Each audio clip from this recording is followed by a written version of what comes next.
these white-looking walls of wind and rain just coming right off of the ocean. We have seen street lights ripped from their hangers. We have seen street signs getting ripped off. So it is definitely an intense situation right now here in Daytona Beach. The relentless winds, the onshore, incredible. I mean, the demolition of the coastline is happening right now.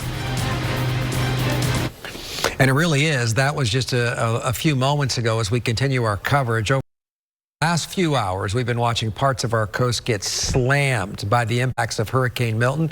It is a Category 1 hurricane, and we continue to see these major impacts, including howling winds, which you saw and heard in the live report from even Mount Dora. So you don't have to be on the coast. People are reporting just scary winds all across our area. And there's a live look. And that's where the cruise ships come and go. But there is no cruise activity, of course, and there won't be for some time. Good morning to you on this Thursday as we hopefully say goodbye soon to Hurricane Milton. You're Greg Warmeth. Yes, I am. And I'm Martha Sigalski. More than 2.8 million customers in Florida are now without power. Several counties remain under that flash flood warning. You probably got the alert on your watch device. It's a piercing sound. We've been hearing it throughout the morning. We want to give you another look right now. A live camera from Daytona Beach where folks are still getting rocked out there. A lot of heavy winds and rain coming down. And we still have a couple more hours, Greg, until we get this system really out of here. Yeah, the camera on the left's Daytona Beach. You ever heard the phrase hanging by a thread? It is hanging almost like a thread. It got knocked off of its mooring. That was a brand new bracket we put in there after Hurricane Ian, and then it snapped. So it's hanging by the cord that powers the camera, but still it continues to fight. It's doing a good job, just doing the best it can to provide imagery. And let's go back over to Severe Weather Center 9 live wind gust. And this seems to be the story of hours. People are pretty shook up about this. Yeah, very strong winds and overnight too. That doesn't help. That's always scarier. Getting a look at those wind gusts.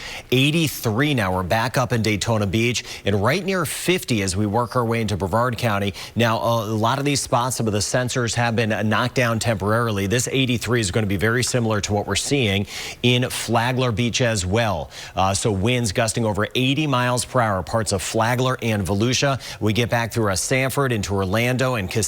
Some of the gusts have been near 60. We're just in the 60s in Kissimmee, so that would include Winter Garden, even back through Claremont and Windermere, and very gusty Mount Dora, and even back through Ocala and Bushnell. So all of us still deal with the strong winds. They're just a little bit stronger in certain areas than others, no doubt about that. Now we get a look at what we're dealing with, the flash flood emergencies. We still do have one up, but it does include a few of our counties, so we're monitoring for any homes or businesses taking on any water. Now, some of us are seeing some of the strongest weather. I'm going to cover everyone as you hang with us. We care about everyone no matter what, but just kind of starting where it is the worst. And this is just pumping in right near the Sunglow Pier, which Krabby Joe's just reopened there. I think it was like a month ago or something. But you can see near Dunlop over toward Port Orange. That's where the heaviest weather is, and those winds are gusting close to 90 miles per hour. So we have a hurricane conditions right through here, Daytona Beach, Port Orange, Ponce Inlet, New Smyrna Beach. I do suggest highly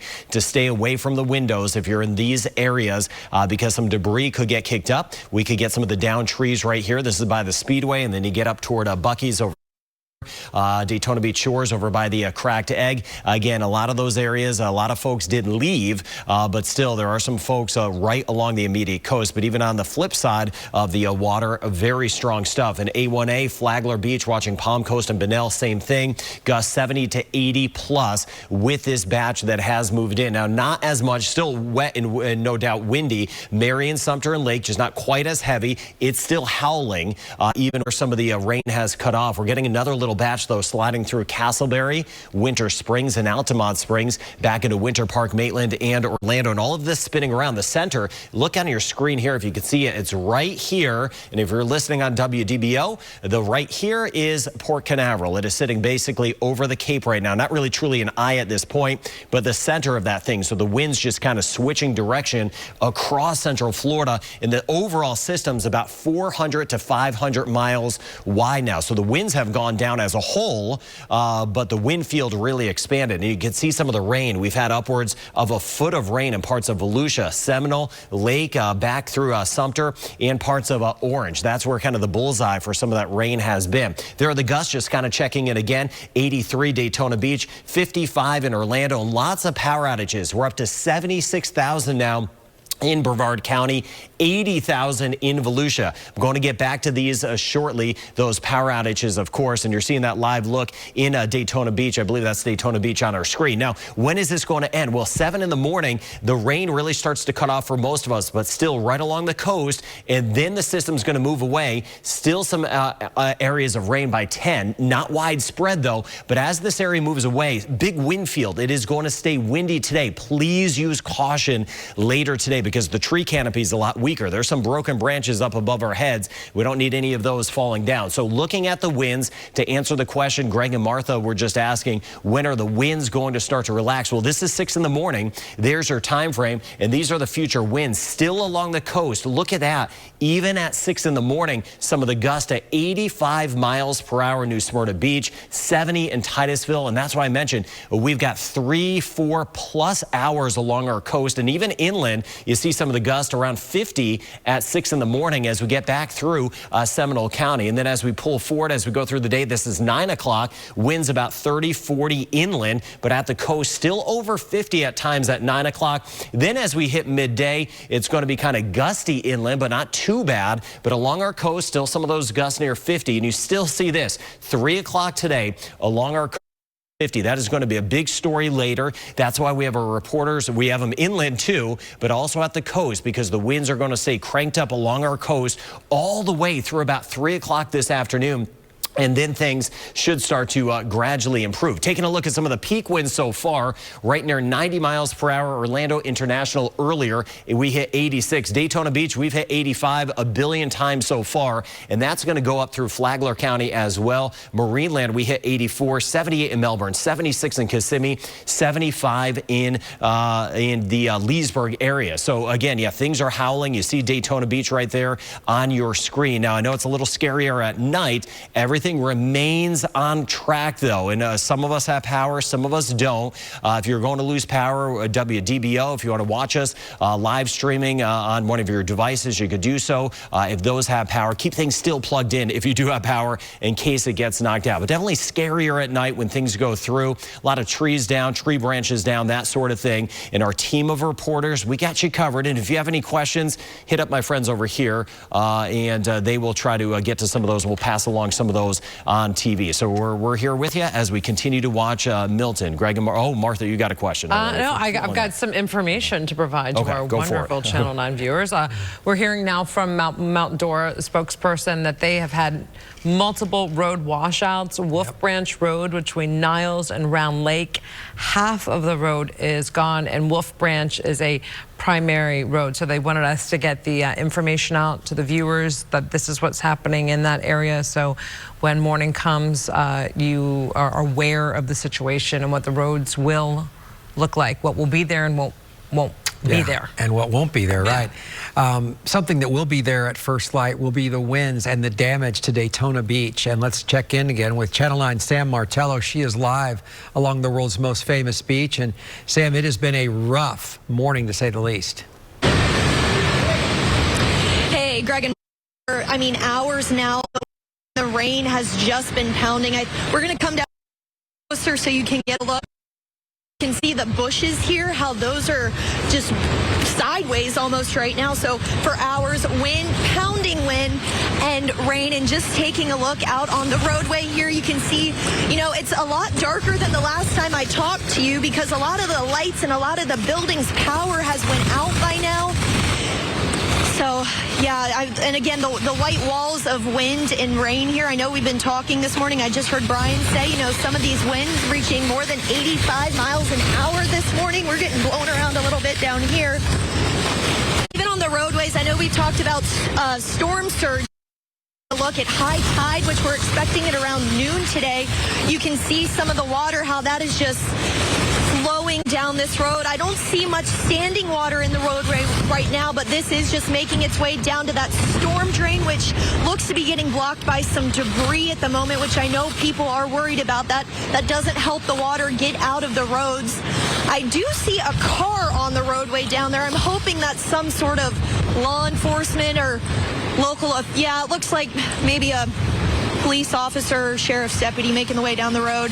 A reminder for everyone that there is a curfew in effect right now till 8 o'clock this morning, so everyone should be inside and off of the roadways. Just the lights somewhere out here. You know, road signs have been falling over. Street lights have been getting ripped off. You can see we do have law enforcement making their way down A1A right now. That was a Daytona Beach police officer heading up A1A. So definitely best if everybody's just staying inside at the moment. These conditions are not safe out here. But for now, that is the latest live from Daytona Beach. Sam Martello, Channel 9 Eyewitness News. All right, Sam, go ahead and tuck back behind your shelter. Thank you for that report, and we don't want to take any chances. But again, it is rough, and my sister lives in Daytona Beach. She just texted me. They just lost power, and she said it's super scary. And, you know, she's been listening and watching, and so many people have that same exact emotion. It is a scary time. It is, of course. It's just so frightening, especially. It doesn't matter what age you are. You think it might just be the little ones, but even us adults get certainly uncomfortable because it is scary when you have something barreling down of this magnitude and it's dark outside. All right, we are going to continue to cover Milton. We have Brian Shields standing by to let you know exactly when this thing is kicking out. It is getting closer, so just hang in here a little bit longer. Greg and I will be here with you till the very end. We had some coffee, so we're fueled up and we're ready to go. I was a little hot. I think I just burnt my... No, don't do that. All right, we're tracking Milton. You're watching Channel 9. We'll be back right after this. All right, just after 4 here with the very latest information. We know there's some roads that have been washed out in Mount Dora. A lot of messaging me, saying, hey, we're howling winds, and when's it going to end? Because we're scared and we're tired of hearing about it. I'm Martha Sigalski. I'm Greg Wormuth, and as Hurricane Milton continues to move across central Florida, not quick enough for any of us, if you're honest about it. We're seeing heavy winds pummeling Brevard County, Volusia, but the beach in Brevard is also taking a hit. And we have our friends in Cape Canaveral right now. Gio, how's it looking out there? You got a smile on your face, but you always have... Hey, you guys, good morning from Brevard County. Let me tell you something I didn't think I was going to air. It's actually cold here, and it's because of the wind. Now, take a look. This is the weather condition we are dealing with right now. We are in Cape Canaveral. We are really feeling the impact of the storm here where we are. You see the trees there where the wind is blowing through. We do know that a tornado touched down in Cocoa Beach a few hours ago near A1A and Banana Boulevard. We have seen some damage here near where we are. We have seen businesses that lost their roof. We have seen homes that were severely damaged because of the wind. We see now it's picking up a little bit here. I don't know if you can see, there's what Sam was referring to earlier in her live shot from where she was. I believe she was in Daytona, and it really feels like it's a white wall when it's the wind and the rain at the same time. I was in touch with Mel Holtz, our reporter here from Brevard County, who was covering Brevard County yesterday after. Was telling me that she did see a roof that came off of a building, a commercial building here where we are. And right now we have several warnings here in effect right now. Hurricane warning, flood watch, storm surge. We are dealing with all of that at this very moment right here in Brevard County. We are very close to the ocean, as you know, so the wind here keeps varying, goes anywhere from 40 to 60 plus miles per hour here. This is the last stop of Milton before it moves offshore, as you know, and still bringing a lot of wind here where we are. I just confirmed with Brian and Tom a few moments ago, about an hour ago-ish, that we are close to the center of the system here in Port Canaveral, near Port Canaveral where we are, in Cape Canaveral here. And we are dealing with the winds here right now. I just checked also on the website here to see the number of customers who are without power. I'm seeing over 76,000 customers without power. That means almost a quarter of the county here with no power right now. Even here where we are at this, we are under a canopy here in front of our hotel because we wanted to be safe and make sure that we can bring the latest information, but also keeping our crew here safe. The lights just were flickering not long ago, so we're about to maybe lose power here where we are, but so far these are the conditions we are dealing with this morning, you guys. In Brevard County, I'm Giovanni Diaz, Channel 9 Eyewitness News. It's funny that Gio says that because I got a workout in before I came to meet you here to start our live coverage at 5, and I noticed when I was out and about doing my thing, it did feel a little bit cooler. Usually, you know, before a storm, it's soupy and it's hot. You feel like something's stirring out there, but I felt like the temperature was a little bit cooler. Well, the neat thing is for all of us is that even if the power is out, and I can believe, but the number 76,000 customers there in Brevard County confirmed power outages. The windows can go up in the house, assuming people didn't have their windows blown out, but it's going to be nice. It's going to be nice weather after the. We deserve some great weather after what we've been through between Helene, now Milton, and we've had enough, 140-something days of 90-plus weather? Yeah, right, exactly. A full month more than the average. This could rip in the dry season for us and the cooler weather. And I always like to look to positive stuff, as you two are doing as well. So, full. Yeah, and because we're all dealing with a hurricane, but on the flip side, there is some really nice weather this weekend, especially if you're without power, right?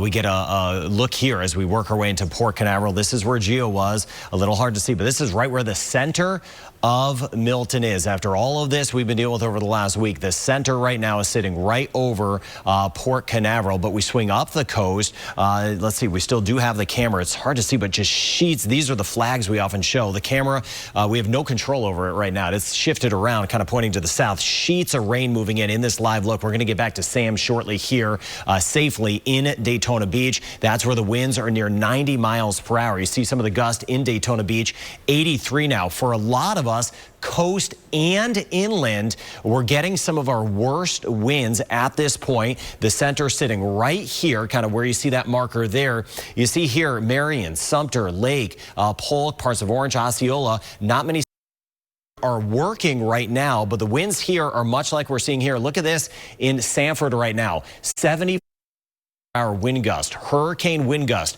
right now in Seminole County. It is best to stay away from the windows. I mentioned yesterday sleeping in kind of a safe spot, and this is why 62-mile-per-hour winds right now in Orlando. So the winds really crank it right now across Central Florida. You may hear some breaking, maybe a little debris getting kicked around, maybe somebody who didn't put the trash can in.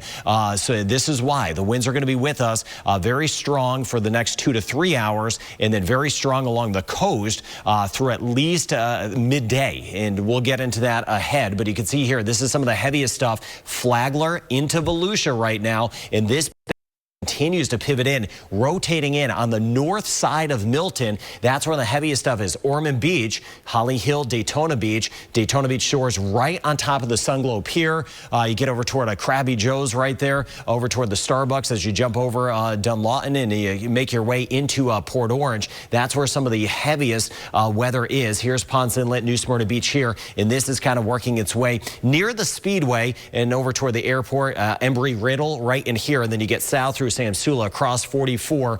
Really heavy weather that is with us. Now here's the spin. You can see it on your TV screen. If you're listening on WDBO, it's a big spin sitting in Brevard County right. See this spin that is around, just kind of curling around. This is the center of Milton, bringing in the gusty winds. And on the backside, some of the strongest winds in St. Petersburg were on the flip side of this, on the backside of this. And this is what a lot of us are dealing with now. So you get back toward Orlando, Winter Park, Bithlo, Oviedo, you get towards Southern Oaks, Soto, Williamsburg, Pine Castle, Winter Garden, Ocoee, Oakland. Very strong winds, Astatula, Eustis, seeing some of the rain, but gusty winds staying with us. Ocala, Bellevue, and Marion Oaks. Bigger picture for us, you see Brevard County, that's where the center epicenter is. This thing is really stretching all the way through the northern Bahamas as you get back toward Freeport. You can see about 500 miles in diameter. That's what we're looking at on this, but a little bit different that this dry air sneaking in. That's because it is losing some of its tropical characteristics. Now, the future winds, how long are these stinking winds going to stick around? Well, this is 6 in the morning. Look at New Smyrna Beach, 86-mile-per-hour gust along the coast. Flagler, Volusia, Brevard, it's going to be a while, right? Throughout the entire morning, we need to be very, very careful. But even inland, look at the gusts, 60 in Sanford in just a couple hours from now. Then we pull forward by 10, not as high inland, about 30-mile-per-hour gusts. Along the coast, though, some of them still near 50. And as we hit 1 o'clock, that's when things will start to go down some. Not completely, but that's when they'll start to go down more so after noon once we get along our coast. But the power outage numbers, those have gone up. In Flagler County, 46,000 now. That number is jumping. The number jumping as well. 90,000 without power. 24 without power in Seminole County. Brevard County, almost all of us had power about 3-4 hours ago. Now 82,000 without power, 52,000 without power in Orange County. Osceola County, 30,000, almost 200,000 without power in Polk County, 20,000 without power in Sumter, 100,000 without power in Lake County. Lake County has been getting rocked not only with the wind, but the rain, and 68,000 without power as we get into Ocala. So by the time we hit 7 this morning, still those strong winds. I mentioned that, and especially along the coast in this rain. Then the system continues to work offshore and we start to dry out. And as we do so, that's going to eventually kick away some of the rain as we get into the afternoon. And then we'll start to see some nice conditions moving in through the end of the week. Now, some of the peak winds, 86 OIA, 85 Daytona Beach, 84 in Marineland, Melbourne 78, 76 in Kissimmee, and 75 in Leesburg. We're still near these numbers. We may even be higher than some of these numbers over the next couple hours. So what do we expect at daybreak when the sun comes up? What's it going to be like outside? Well, we didn't get wiped off the map, no doubt, but there's problems, obviously, with these very strong winds. The tropical storm conditions will still be around this morning. Watching out for some of the branches and trees that are down. Those power lines, if you see any power lines, stay away from those for sure, even if they look like they're not. So again, stay away from the power lines, and we're checking in to see where those areas of flooding are. Also, I want you to watch the tree canopy. That is broken branches out there, right? Well, some are in the trees above our heads, and when the winds go down a little bit, we get out and about, but they could get kicked around by a 30-mile-per-hour gust. So still being mindful of that, so that some branches could be coming down all the way as we swing into this evening. All right, it is 4:25. That was excellent, and I like what you said. We didn't get wiped off the map, so that's the positive. That's a plus. Yeah. All right, let's take a look at some viewer pictures. This is from Longwood. It's an apartment complex near Sable Point Elementary School, and you can see the parking lot was flooded fairly highly right there. You can tell that they've had a storm that's rolled through, and this is an area right along the Wekiva Springs area that has a ton of those big oak trees. So certainly, yeah, so certainly we'll anticipate that there'll be some tree down issues for those folks, and we'll let you know first thing in the morning. And we have some video as well of flooding, and this was Kingswood Manor. Yeah, check this out. This is a neighborhood in Orange County. This was taken at Stoll Avenue and Leeway Avenue near Lake Weston off of Lee Road. Neighbors there say they are seeing similar flooding throughout the area, and I'm sure we're going to see more pictures just like this, Greg, when the sun comes up all over Central Florida, because water is an issue. Well, that's close to Lake Fairview, that's close to College Park, and that's close to the houses we have showed you that are flooded and streets that are flooded from that flash flood warning. It looks like College Park really was the definition of that. We're going to continue with our coverage here as we approach the 4:30 hour, 4:30 half hour, and then when sun comes up, we'll also be here, and we will all see once the sun is out, or at least there's light out, what happened to us overnight. Stay with us here on Channel 9, continuing to track Hurricane Milton. The center of the storm, not the eye anymore, is over Cape Canaveral. Stay with Channel 9 Eyewitness News as we track Milton. All right, we are bringing you live pictures from Sanford. As you can see, it is still blowing hard there. Look at the trees and the wind and that rain just, coming down at an angle. And Greg, you and I have been out of this when we would report out in the field, and man, it would hurt. You know, it stings your eyes. It feels like sand piercing your eyeballs when you're out there scanning in it. But this is from Sanford, so if you are in Seminole County and, you know, you're feeling it's going to be around for a little bit longer, but meteorologist Brian Shields is assuring us that it's going to be gone over the next couple of hours. Meantime, I mean, we're going to wake up to damage. Most of us will have at least some damage in our yard, in our house, to our roof. This is something that's going to leave most of us scathed, not unscathed. It's just a matter of how much and to what level. A bunch of cleaning up this weekend, I think, for a lot of folks. Yeah, and it probably longer than a week. Go ahead and take a look at what we can expect for the rest of the morning. And also, I want to know, when will we get first light? Because I'm typically not up at this hour. Yeah, you are not, my friend. 6:30, 6:15. We're after, maybe. We'll start to get, it's in the 7 o'clock hour now, Mark. I like double digits. It is, yeah. We'll start to get first light as sunrise is after 7 o'clock. So it is? 7:20. It's getting a little bit lighter now. We're getting to Christmas time. I'm up at 6:30 every morning. Okay. And it's starting to change. So we'll get some first light around 6:30, and then we go from there. Of course, a lot of clouds still around this morning. Do we still have this camera? This is the shot we have been watching. We're going to get to Sam, I believe, shortly in Daytona Beach. This camera just keeps. And now the flag poles here are starting to really take a beating. I haven't seen them. Obviously, the flags get ripped apart here, but I haven't seen the flag poles do quite this in some of our storms that we've had in recent past. So please, indoors and away from windows, Flagler, Volusia, and much of us. And here's what's going on. Now, I showed you that shot. We have winds gusting 80 to 90 now. Flagler and Volusia, especially along the coast, 80 to 90 mile per hour winds. As we work our way down in Cocoa Beach and Melbourne, about 40 to 50 now. Just at 74 in Seminole County and Sanford. And we had some gust in Baldwin Park, right around 70 miles per hour, 63 as we get toward OIA, 50 in Kissimmee. And that's over here, too. And you say, hey, I'm in the Villages, Claremont, what's going on, Bushnell and Ocala. Well, some of the sensors at this point are not working, but I have other ways to kind of check in on things. And we have the winds, Marion, Sumter, of course, that have been gusting again, 50 to 65 miles.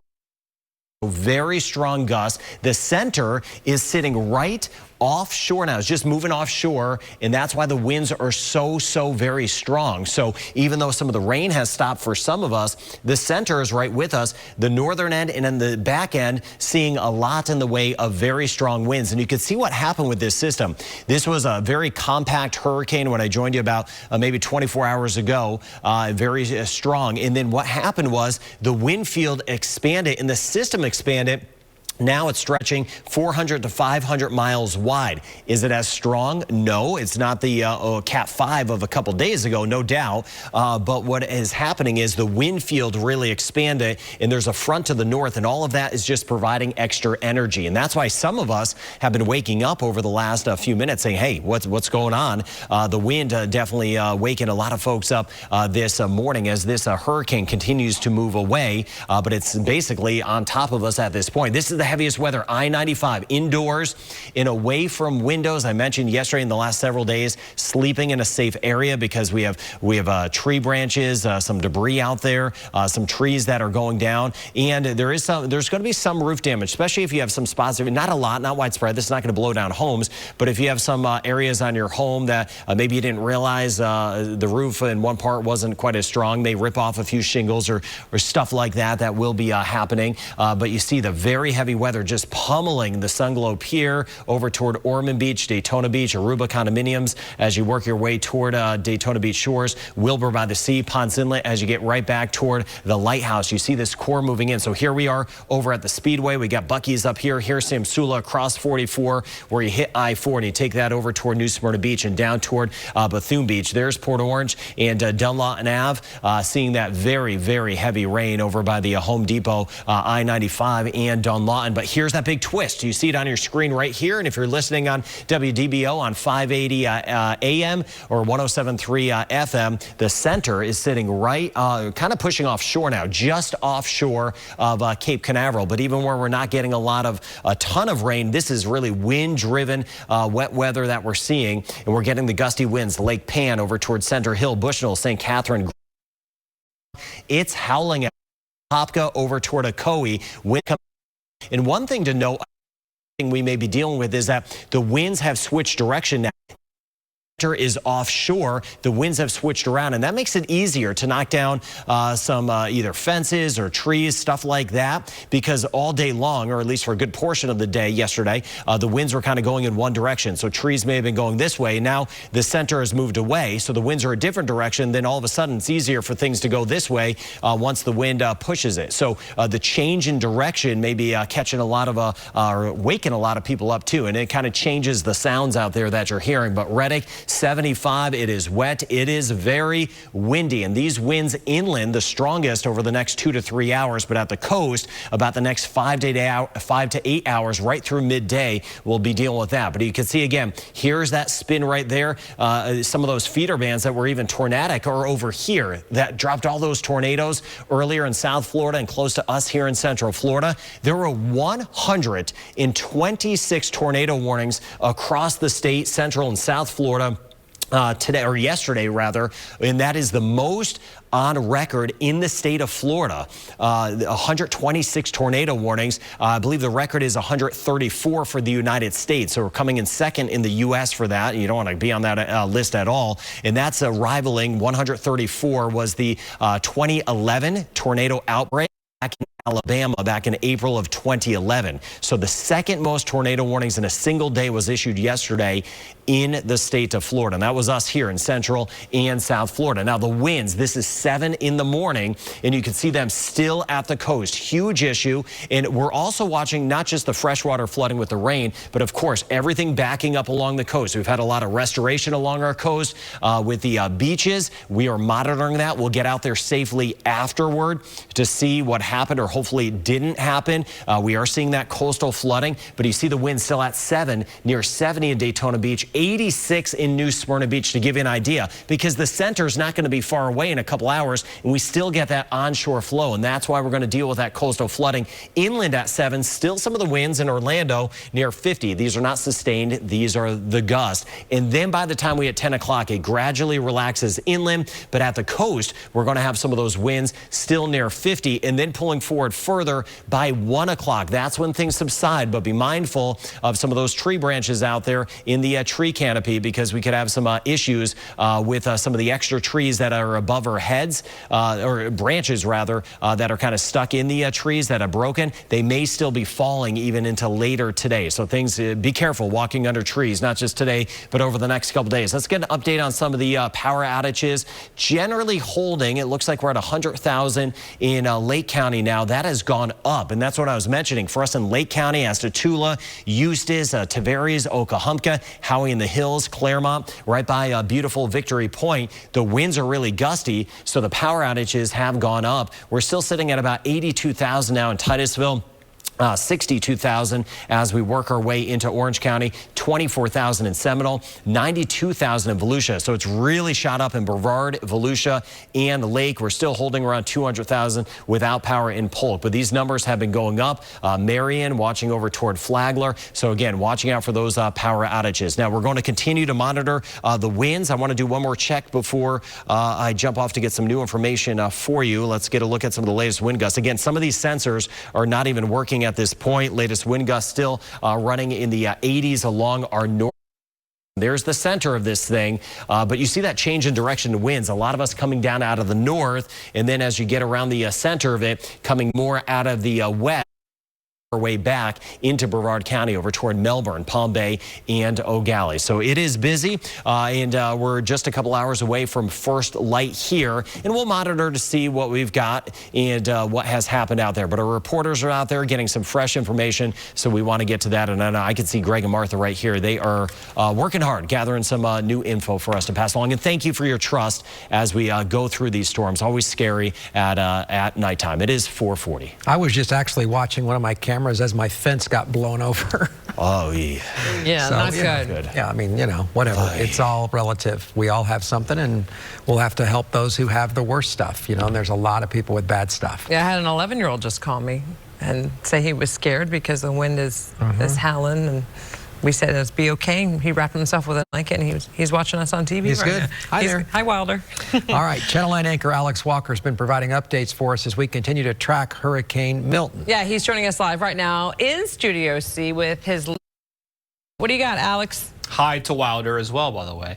Martha, good news in Orange County recently. Orlando Police, Orlando Fire Department back on the road. They sheltered in place for a few hours because of the high winds. They're now able to respond to calls for service. They said to continue to shelter in place and to call 911 to report an emergency. And we have some neat video. We showed it to you earlier, but let's show it to you again from the Orange County Sheriff's Office. Their emergency response team heading out across Central Florida to assist Orange County Fire and Rescue with calls as Hurricane Milton moves through Orange County. That vehicle's a beast, man, built to be able to go through flooding to assist with those in need. And speaking of those in need, in Osceola County, members of the Osceola response team helping a gentleman get to safety this morning. The team says they saw the man shivering, soaking wet. They wrapped him in a thermal blanket, and they told us they got the man to a nearby hospital, and they plan on helping others this morning who are also in need. It's so important to be calm and compassionate during times like this, and it's great to see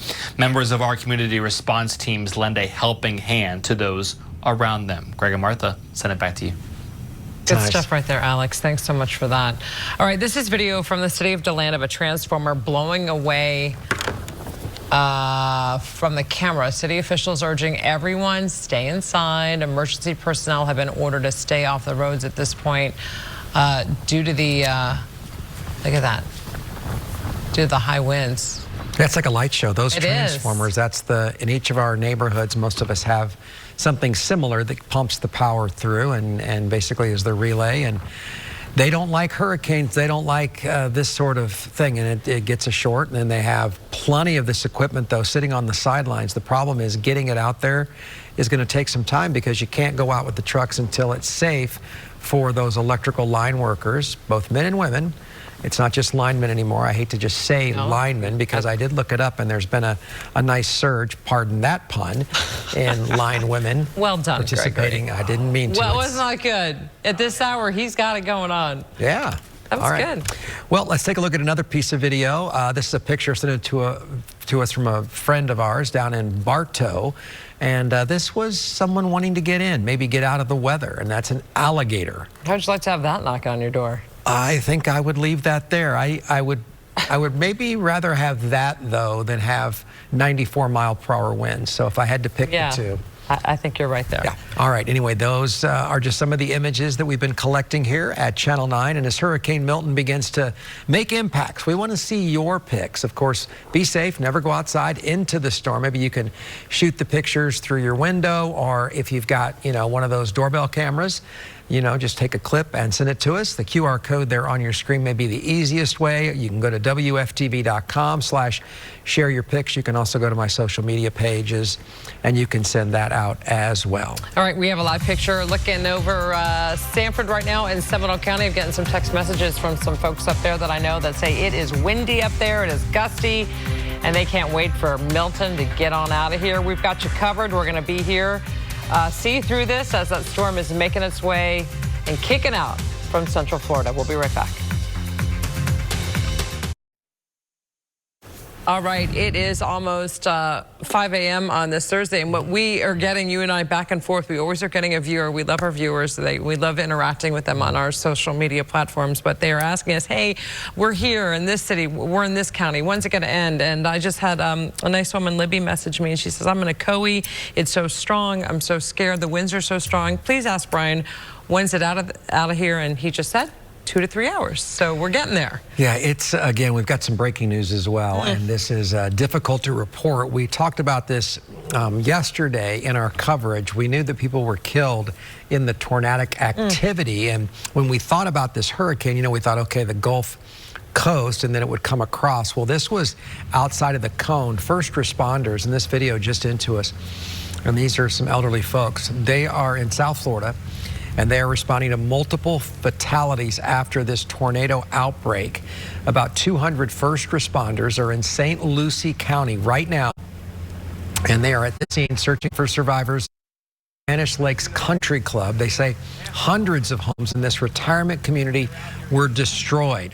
And this happened as again, the tornadoes came through. It's unclear how many people have died or how many. The sheriff did say that at least tornadoes touched down in that county alone. That is frightening. And just so you know, St. Lucie County is just north of Palm Beach County, but that is just so frightening. We are tracking the conditions of Hurricane Milton in Seminole County, and Jeff Deal is there again as we're looking at pictures of the tragedy that has happened. And you know, certainly we did not want to be reporting on this, but sadly we are. Yeah, let's check in now with Jeff Deal. He is in Sanford, where it was really blowing a little while ago during our commercial break. How's it going, Jeff? It's actually the wind lightened up just a little bit since that commercial break, but it's still massive amount of rain coming down. The wind has been howling out here. Every once in a while we'll get these really strong gusts like right now where it'll really start blowing. If you take a look over here, I know Octavio was showing you this little bit over here. This is a street right on the edge of Lake Monroe, and just beyond that strip of grass out there, that's the sidewalk. So the sidewalk is covered, and then this street is covered. So it's like almost like a river flowing out here. When we first got out here, it didn't look like this. It was just more like standing water. But now, since we've been out here the last 30 minutes or so, it seems like it's just really started flowing down the street. And when we were driving through downtown Sanford, we were really surprised with how much wind was blowing that the power was still on in Sanford. And we saw that as we were cruising some of the main thoroughfares as well. Most of the street lights are on. Nobody was out on the road, but we did see a lot of water on the road, a lot of standing water. Just a mess, really, with the amount of rain and wind out here. And Martha kind of described it earlier when we had the live pictures up. I was feeling what she was describing, basically the sideways wind in the rain, almost feeling like sand hitting your skin, hitting your eyes. Not a comfortable feeling to be outside right now, but in the downtown Sanford area, just a lot of water. That seems to be the biggest thing. It seems like it's really splashing up over the seawalls right on the waterfront from Lake Monroe, and then just flowing down this street. Again, almost looking like a river here in downtown Sanford. The good thing is we haven't seen a whole lot of people out and about. We did see one woman who was brave enough to take her dog out to use the restroom in all of this howling wind and rain, but they made quick work of it and then got back inside as quick as possible, it looked like. So we're going to continue to monitor things out here and let you know what develops, and keep an eye on this water, because it does seem like it's actually creeping up even farther and farther up toward we are in this sheltered area. Let's send it back to you guys.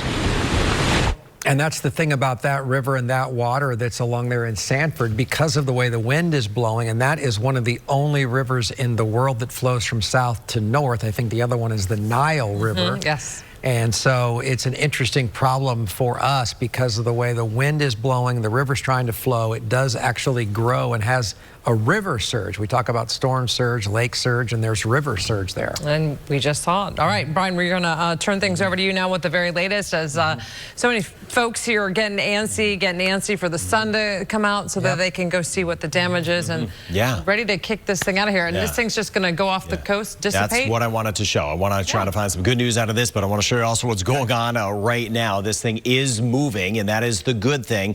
We have several hours to go, though. Inland, about 2 to 3 hours of really strong winds. The coast, though, about 5 to 8 hours of really strong winds, and then much better. So trying to find kind of the end of this. And yeah, this thing is just moving off the coast. It's just off the coast of the Cape now, and then it will just kind of move out here and lose its tropical characteristics. Not going to spin back or anything strange like that. It is going to be moving away. It is still a hurricane right now. Sustained winds at 75, but they're probably a little bit less than that. But look at these gusts. We have the hurricane conditions around. That forecast we've been talking about has panned out. I wish it was a little bit less, but we could see these winds right near 90 miles per hour gust in Daytona Beach. Now, there's not a lot of the sensors aren't working right now. Flagler Beach, we're going to be near 80 with the gust, and if we're near 90 in Daytona Beach, we're going to be close to that. Ormond Beach, Port Orange, you get the idea. And then inland, Seminole County, we've been near 60 to about 75. We had a 74 mile per hour gust a little while ago.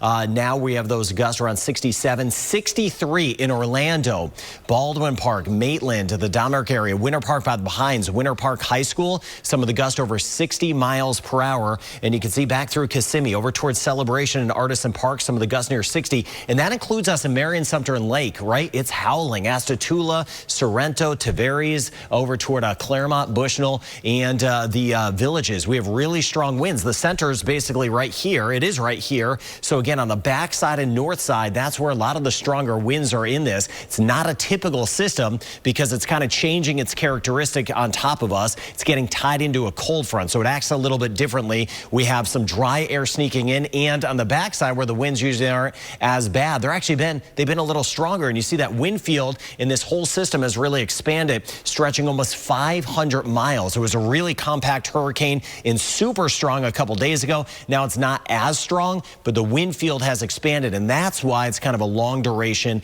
wind event for us. Now we get a look at what's going on. You can see here, this is the heavier weather moving in right near the Speedway there, New Smyrna Beach, Sunglow Pier, watching that. Even Deltona, DeLand by Stetson, very strong winds have moved in over toward New York Ave in DeLand. Here's DeLand, DeLeon Springs right here, 44 in Samsula, batches of rain moving in. Same thing, New Smyrna Beach, Bethune Beach. We're seeing some of the heavier weather that just continues to move in near Bethune Beach. And you see that spin right there, that twist over toward Port Canaveral.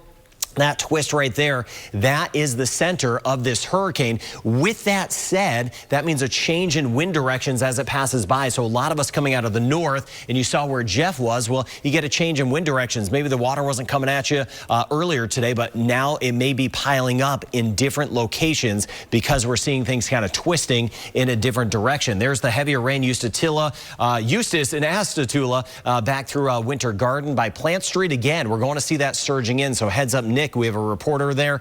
Nick is going to give us a live report on what's going on there. Cedar Creek, Ocala, Bellevue, watching across 75, some of the heavier weather. And you see this big old spin. That is the hurricane on top of us. How long are these winds going to last? 7 in the morning, still pushing 80 in spots, 83 mile per hour gust at 7 in the morning in Titusville. So still 2 hours from now, it's going to be very strong along our coast. Inland, still 40, maybe 50 in some spots, starting to subside some. This is by 11 o'clock. That's when we're going to be much improved, both coast and inland. Still windy, though. We need to use caution. But you see the gusts go way down once we hit our afternoon. So what do we expect when that sun comes up? What's it going to be like? What's it going to feel as we get out there? And we're just a couple hours away from sunrise. Well, we're still going to have the tropical storm conditions. So we need to hang tight. There's going to be some power lines down in spots. We didn't get wiped off the map. This was not going to blow over central Florida. And we're going to get on the flip side of it. But there's going to be a few problems, obviously, this morning. Branches, trees down, and watching out for areas of flooding. Watch out for some loose branches in the tree canopy as we go throughout the day. Don't want any problems as you get out and about later. It's 4:56. All right, thanks so much, Brian. Take a look at this. A tree came crashing down in someone's backyard in Castleberry. No doubt this is a scene that is playing out across our areas as strong winds continue to pop across our viewing area. Yeah, things can only stand this kind of wind for so long. Many of the trees have, as you can see right there, what you're looking at, that's the root ball that actually just got toppled over, and it crashed into what is apparently a vinyl fence. So there's going to be a big need for people to take these trees out. That's going to take some time, and trying to find somebody that's a professional that does it right and doesn't create any injury and also is insured is super important. So before you hire anyone to clean the trees out of your yard, I would certainly make sure that they have insurance, because if heaven forbid something happens to them, now we got a whole much larger problem than just a tree down in your backyard. All right, we'll be back with more information on Milton right after this.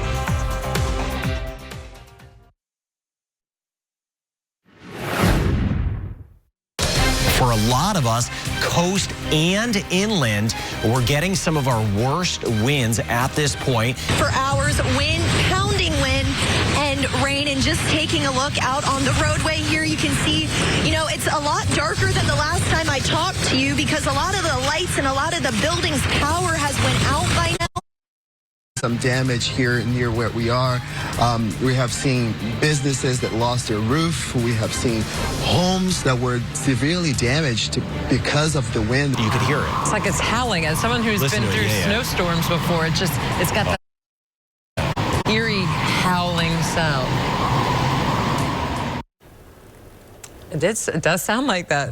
That says it all right there. We've heard from so many of you telling us the wind at your home is some of the worst you've ever experienced during the night.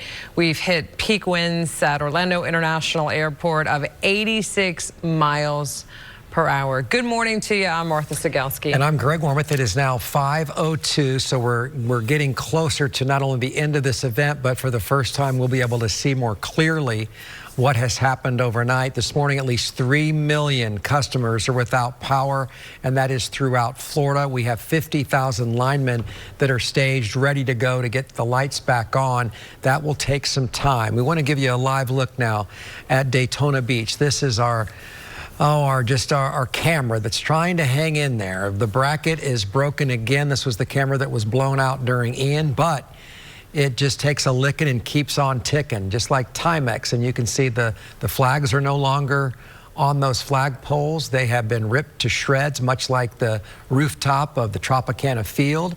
But our camera, just hanging by a thread or a cord, is showing us that Daytona Beach continues to take the onslaught of what has been just a devastating, historic storm, a storm that produced all of those tornadoes, deadly tornadoes. We have a lot of people potentially dead tonight and missing because of the tornadoes. We're going to bring in Brian Shields right now, where we are just waiting, a couple more hours until this is officially off? Yeah, and that's what I want to cover, because it's kind of, at this point, it's like, when is this going to end? So I want to cover that. And you mentioned the tornado warnings, too. We had 126 tornado warnings yesterday, the most ever issued in Florida, period, on record. And that's the second most issued in a single day in the United States. The number one was Alabama with a huge outbreak back in 2011. So just an incredible amount of tornado, and a lot of those verified. And yeah, we're getting some of those reports of some fatalities in those, especially down to the south of us.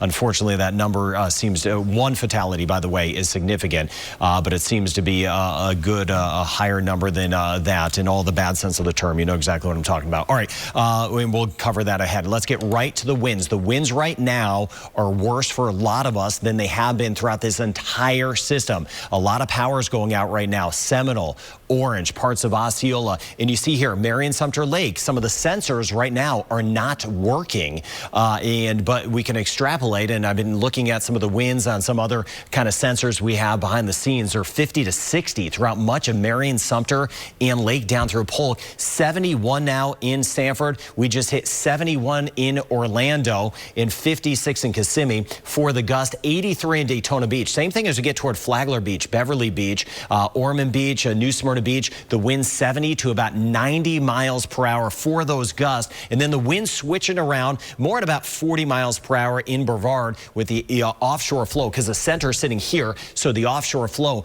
And that's one of the issues too, is the winds are switching direction. Let me show you that. Coming down out of the north now, all coming around the center, which is sitting right here, kind of filtering in this way. So winds all day may have been coming one way, and now they've switched around, and that makes it easier for the trees that were leaning one way, once the winds come the other way, to kind of fall over. And that's why we're also starting to see some power. With the winds changing direction, the wind is able to kind of get under things more. Now, here are those latest power outages. This number is shooting up. Look at Orange County now, 74,000 without power, 36,000 without power in Osceola, and 24,000 now without power in Seminole. We're over 80,000 in Brevard, over 9,000 now without power in Volusia County. That number is going to jump to 46,000 without power in Flagler County, 68,000 without power in Marion, 100,000 without power in Lake County. Being very descriptive for our radio partners as well. And if you're listening on the radio, WDBO, and if you lose power, WDBO, 580 AM, 107.3 FM. So you could stay tuned to what's going on 20,000 without power as we work our way into Sumter, and 180,000 without power back through Polk County. Now, when are these winds going to end? Well, this yellow shading you're seeing here, these are the tropical storm force winds. There's your timing, 6 in the morning. So about an hour from now, all of us still have the true tropical storm conditions. Now, moving forward, a few hours from then, by 10 o'clock, winds start to cut off in our western zones. Still the tropical storm conditions, Orlando off to the coast. So the coast, it's going to be about 5-6 more hours of dealing with very strong winds. And then once we hit past lunchtime, everything trying to pull away as far as the wind. Still breezy, but the true tropical storm force winds will even be leaving the coast once we get into the afternoon. Such a large system. The wind field really expanded. The system expanded about 420 miles kind of wide. And with that, that was able to give us all some substantial winds. And that's why those winds are still very strong. Now, coming up, I want to go city by city with the wind gusts that we could expect as we go over the next few hours. We got you covered. Thank you for hanging with us. It is 5:07. Martha, Greg. All right, thank you. We want to get back out to Volusia County where things are popping, and it has been the case pretty much even before anyone else felt this. So this relentless ripping of the shoreline has taken a beating for like 12 hours. Channel 9 Sam Martello is in Daytona Beach with more on what's happening there as our folks there are waiting for this storm system to get on out. Sam? The wind and the rain has been relentless here for the last few hours. Daytona Beach. We're actually at our hotel off of A1A, but to give you a bit of a more closer look at what we're seeing here, you can see the wind has changed direction. It's blowing right into our faces, and palm trees and the rain as it is just whipping through this tunnel. They make a tunnel for all of this to work its way through. That's kind of what we're seeing here. Is when I was talking about those white walls, that's just exactly what this is doing. And since we've been up this morning, since around midnight, we have seen the lights being ripped from the lamppost.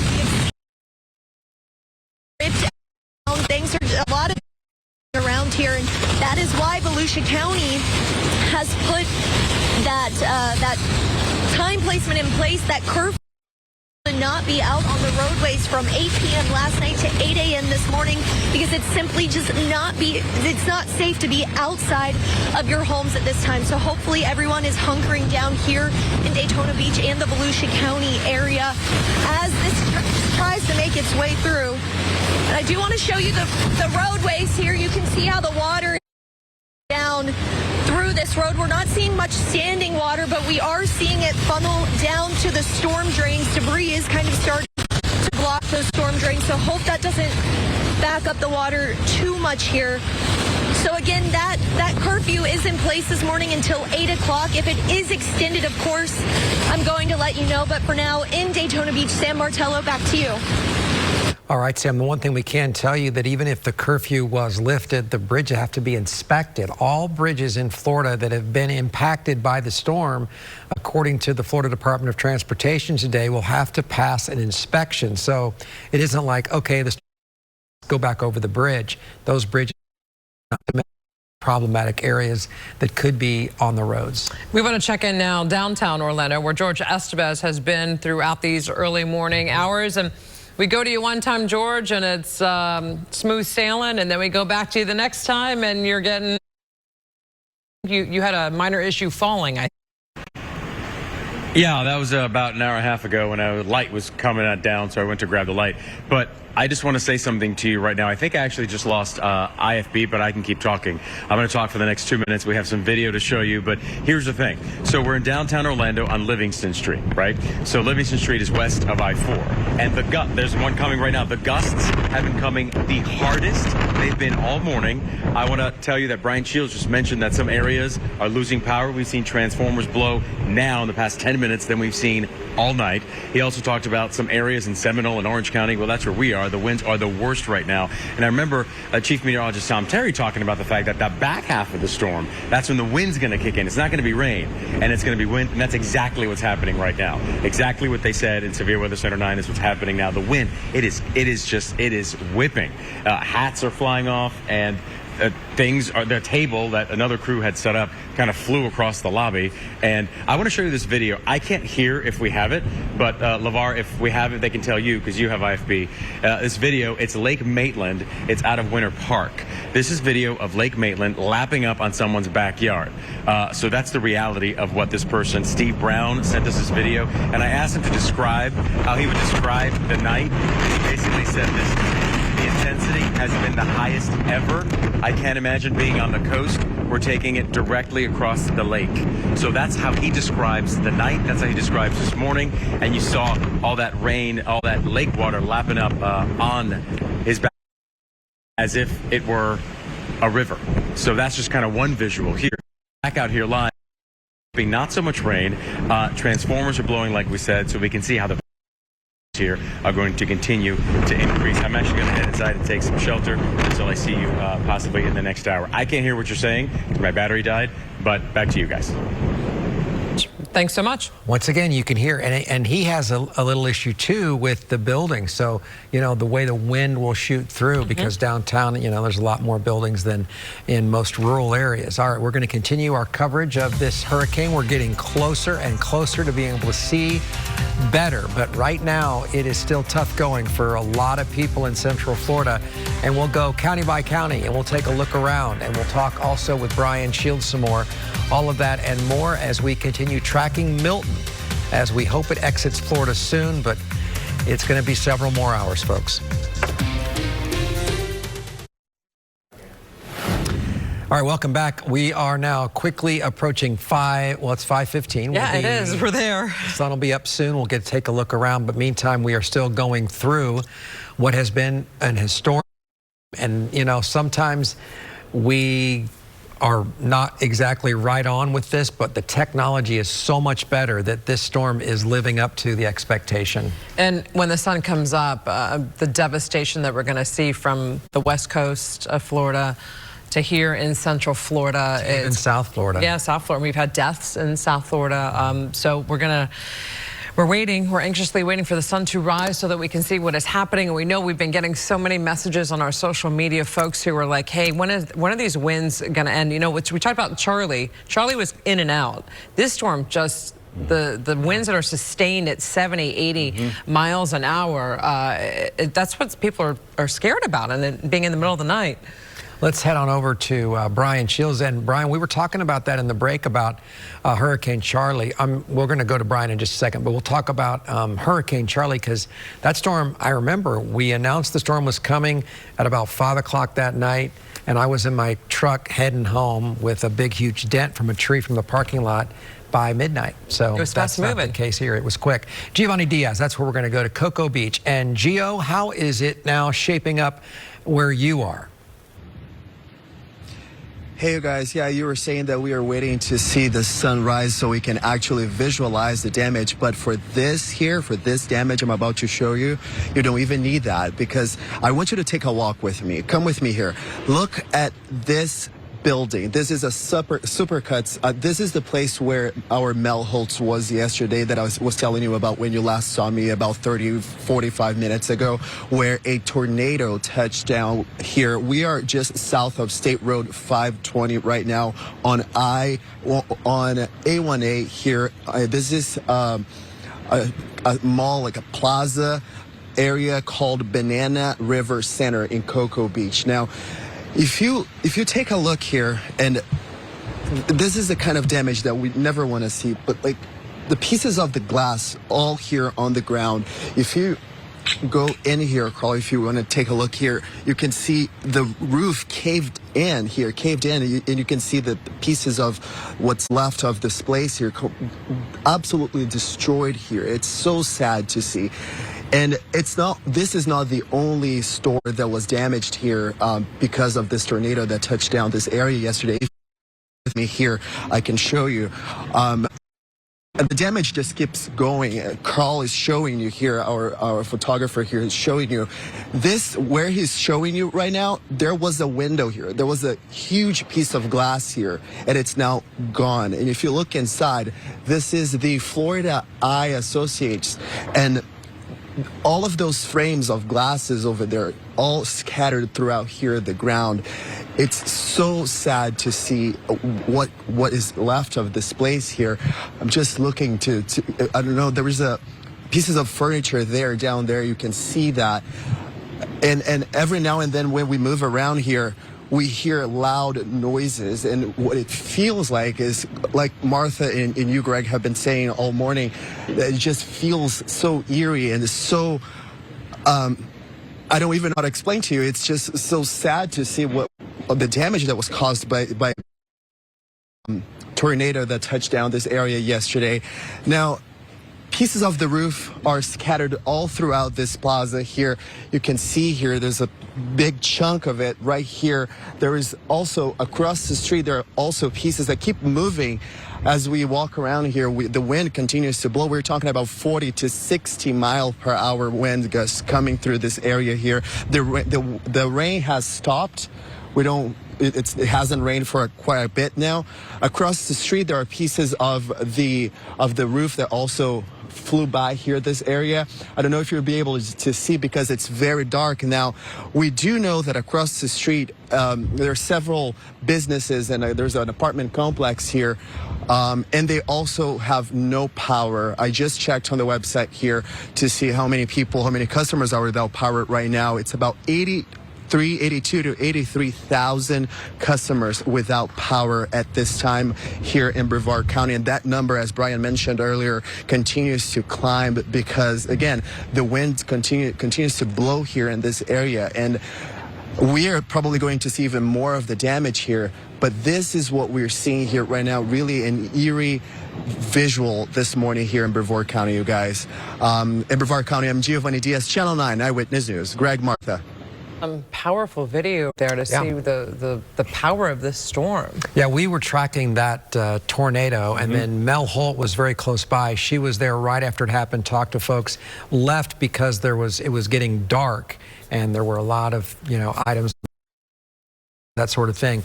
And there are also homes in that very area that were also impacted with roofs peeled back by a tornado. And again, as I look back on this storm, and as we go over to Brian Shields, there's a couple of things I'll remember. One is the surprise that I personally have for the damage we suffered from massive tornadoes in Florida. Usually we have a smaller tornado outbreak. Yeah. This thing was unbelievable. Yeah, these tornadoes that we had were so incredible in the bad sense of the term. They look like stuff you see out west over toward Alabama, Missouri, or something like that. And usually here and in a tropical system, they're just very quick tornadoes. Yep. And very small. These were big. They sat on the ground for a long time. And a credit to Tom Terry and our National Weather Service for really pinpointing that one that you mentioned earlier, the one where Geo was in Cocoa Beach, helping to keep people safe. Tom did a really good job zooming down. I was on my break, zooming down on the radar to find that. So with that said, again, there was 126 tornado warnings in Florida yesterday. That was the most on record for the state, and a lot of those verified, unfortunately. Well, more on that. Now, I just want to show you the quick path on Milton. It is not going to do a weird loop around or come back at us as it moves offshore. It's going to eventually lose its tropical characteristics further, but the winds are so very much kicking around. Those may be waking you up this morning, and we got you covered. Some of the winds right now strongest for a lot of us, and unlike Charlie, which Greg and Martha and I were just talking about, Charlie was so quick, right? This is a sustained wind. Sometimes a sustained wind, a lot of times a sustained wind of 60 or 70 is worse than a quick wind gust of about 90. Just that persistent wind. And you see the gust still over 70, 85 again in Daytona Beach. We'll get back to Sam, about 40 as we work our way into Brevard. Now, Marion Sumter Lake, not forgetting us here. Just some of the sensors are not working now, which had a hurricane go by. But still, I've been checking in on other things, and 40 to about 60 for those gusts still. So yes, it is still windy. The next 2 to 3 hours inland, the winds will persist in along our coast all the way until midday. But at least there's an end in sight. You see the spin. It is sitting right here. It just has such a big wind field, and it's mixing in with a front to the north. That's why on the back side of it, it could be even windier for some of us. And that's what we're dealing with right now. And on top of that, the wind-driven rain, Palm Coast over toward Bunnell, watching Beverly Beach, Ormond Beach, Daytona Beach Shores, New Smyrna Beach. Very heavy weather that persists back through Deltona. and even over toward the Stetson area by DeLand. And where it's not raining, it is still very windy. There's the spin. The center is right here, due east now of Titusville. That is the center of this. We've been talking about Milton for days, and the center came right on top of us, but it is now filtering in the winds out of the north. And that's another thing, that the winds change direction as these pass by. For a lot of us earlier, the winds were more out of the south. Now they're out of the north, so that makes it easier. Or even knock down some trees. The trees are leaning one way, and now all of a sudden the winds switch around and then kind of catches things off guard, so to speak. Eustis, Apopka, heavier weather sliding through Ocoee, Oakland, Winter Garden, Independence, even over toward Hunters Creek. And the rain cutting off now. This is some of the end of the rain. Early bird over toward Hoyt in York, Denellen, Ocala over by Bellevue. This is the end of the rain, but it's still going to be kind of windy for us. No doubt the winds are still kicking around in Marion County. The future winds. So this is by 7 o'clock, so just about a couple hours from now. The winds still, some of the gusts over 70 miles per hour at our coast. Inland about 30 to 40. And then by 11 o'clock, things start to settle down. So that's what I was talking about 2 more hours inland, but along the coast through midday, about midday, you see some of the gust here, and then we'll be in better shape. But still use some caution because it's still going to be very breezy later, not as windy as now, obviously, but still breezy. And that can knock down some of the loose branches from the trees even as we get into the evening. And you see deeper into the evening, some of the gusts still to about 40 in New Smyrna Beach. I want to monitor some of the flooding, some of the rain totals. We've got lots to cover. Thank you for being with us and maybe waking up with us or being with us all night. It is 5:25. All right. Thank you, Brian. Excuse me. A viewer from Claremont shared what they have seen through their cameras, and rain and wind through the cameras that are pointing to the outside of their home. They also said they experienced gusts reaching 70 miles per hour. They say even as a lifelong Floridian, and this family's been through things before, Milton, they say, feels different, more intense than any storm they've experienced in the past. And I think that all of us would agree. So if this is your first hurricane in Florida, you saw a doozy. And hurricane season not over with yet. We got to get to the end of November. Good news is we're going to have some really nice weather once this system moves on out. So for cleanup, which is going to take some time for some folks, we'll at least have better weather, cooler weather. Yeah, we'll take a quick break. We'll come back with our 5:30 part of the broadcast this morning. You're watching our continuous live coverage. We're here until the storm isn't. Let's put it that way. Then we'll hand this off and we'll begin the rebuilding process of Central Florida and beyond. We'll be right back. Welcome back. It is 5:30 as we continue to track Milton, and it's getting on out of there. We still have a couple more hours to go. Good morning. I'm Martha Sagowski. And I'm Greg Warmuth. As Hurricane Milton is moving across Central Florida, we are seeing heavy winds still pummeling Brevard County. We've even seen a twister that touched down. We were tracking it on our evening newscast, and boom, it verified, it hit, and it caused a lot of damage. And we have Giovanni Diaz in Cocoa Beach right now, who's going to show us all of that damage. Gio. Hey, you guys. Yeah, take a look here. Piece of the sign here. This was from this Supercuts right behind me here. This is just a little bit of the damage that we are seeing in this area. Behind here, my photographer Carl, you will see tree branches that fell off this area here, fall down from the trees here. And then if you follow me here, you will see there was a wire that seems to be connected to that utility pole up there. Obviously, we've been telling you not to get close to it, so this is as close as we're going to get to this. Across the street, no power. It's all pitch dark here. I just checked on the website here that tracks the number of power outages across the state of Florida. Here in Brevard County, we're reporting about 82 to 83,000 customers without power. That's about 23% of the county without power at this very moment. And again, let's keep walking here because the damage is just so extensive that it just doesn't stop. There's so much to show you. I just stepped on a piece of glass here, and there's so much glass on the ground here. So thankfully we're wearing our boots here, so we're safe. But I see someone coming in a pickup truck over there. It's been pretty quiet here. It started to rain again. Very misty, not very strong rain. It's just very misty right now. It's very windy. Brian was saying that we are seeing strong winds here in this area. We can definitely feel it. There was a person over there across the street. Piece of the roof across the street, you can see here, tree branches here also.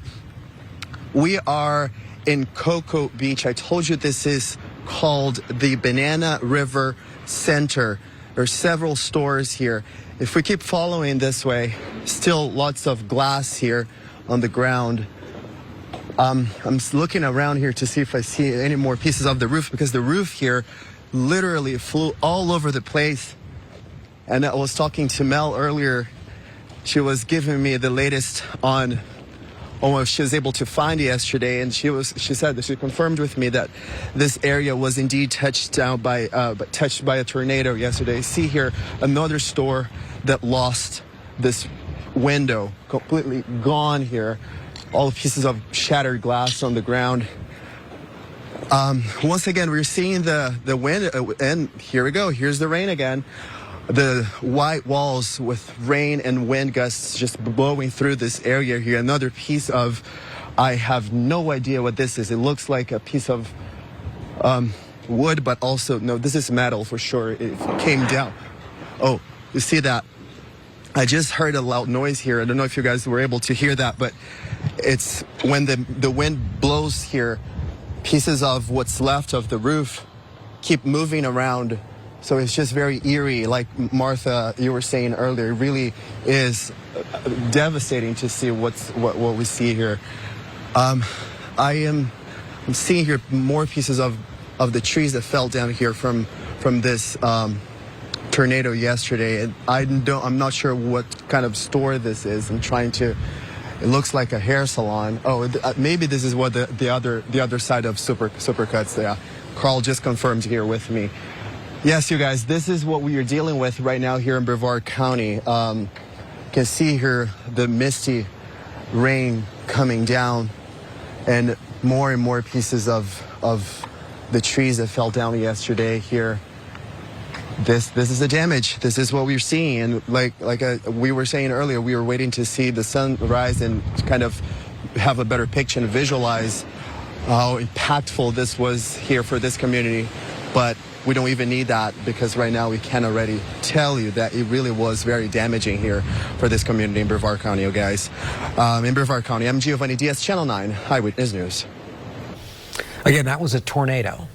And you can see the damage. There were also homes that were hit as well. We're going to see a little bit more of that. That's been a verified tornado for a couple of reasons. One, the National Weather Service verifies it. And number two, that was tracked, and we knew that was on the ground at the time. We did. All right, we're going to go to Brian Shields right now. And Brian, the number of tornado warnings that we had, was it yesterday? Yeah, that was yesterday. Now, I know you've been working for like 15 straight days. That's right. That was yesterday, right? That was yesterday. Yeah. The most that we've had. Yeah. Period on record. 126 in Florida is the most tornado warnings we've had on record. That was issued yesterday, and it is the second most in the United States.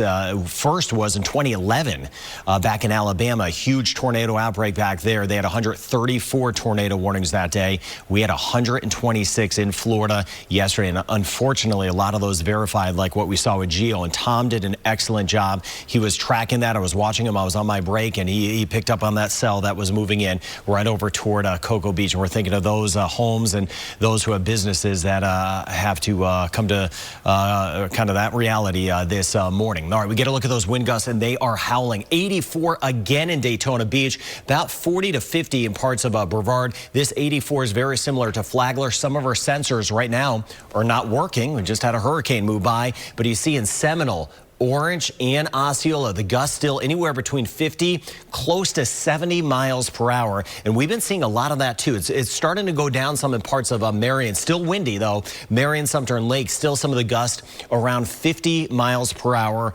plus. So it's still around. So what can we expect at daybreak? Sunrise just after 7 o'clock. So in a couple hours, that sun will be up, and we'll be seeing kind of what happened out there. Need to still stay inside because we'll have those tropical storm conditions around, and the crews need to get out there first. I don't want any problems after a storm with power lines, but branches will be down, some trees down. And as I mentioned, we didn't get wiped off the map with this. That was not going to happen.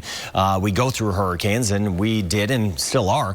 Those power lines, we need to be mindful of that. Act as if all of those are live. Stay far away from those. And we're still monitoring some of those areas of flooding, and we have that around. Jeff Deal's been covering some of that. Nick was covering that in Winter Garden, so we'll monitor. Also, a big thing for me today will be watching that tree canopy all day long. What I mean by that is a lot of broken branches, right? Some of them haven't fallen. They're just kind of stuck up in the trees.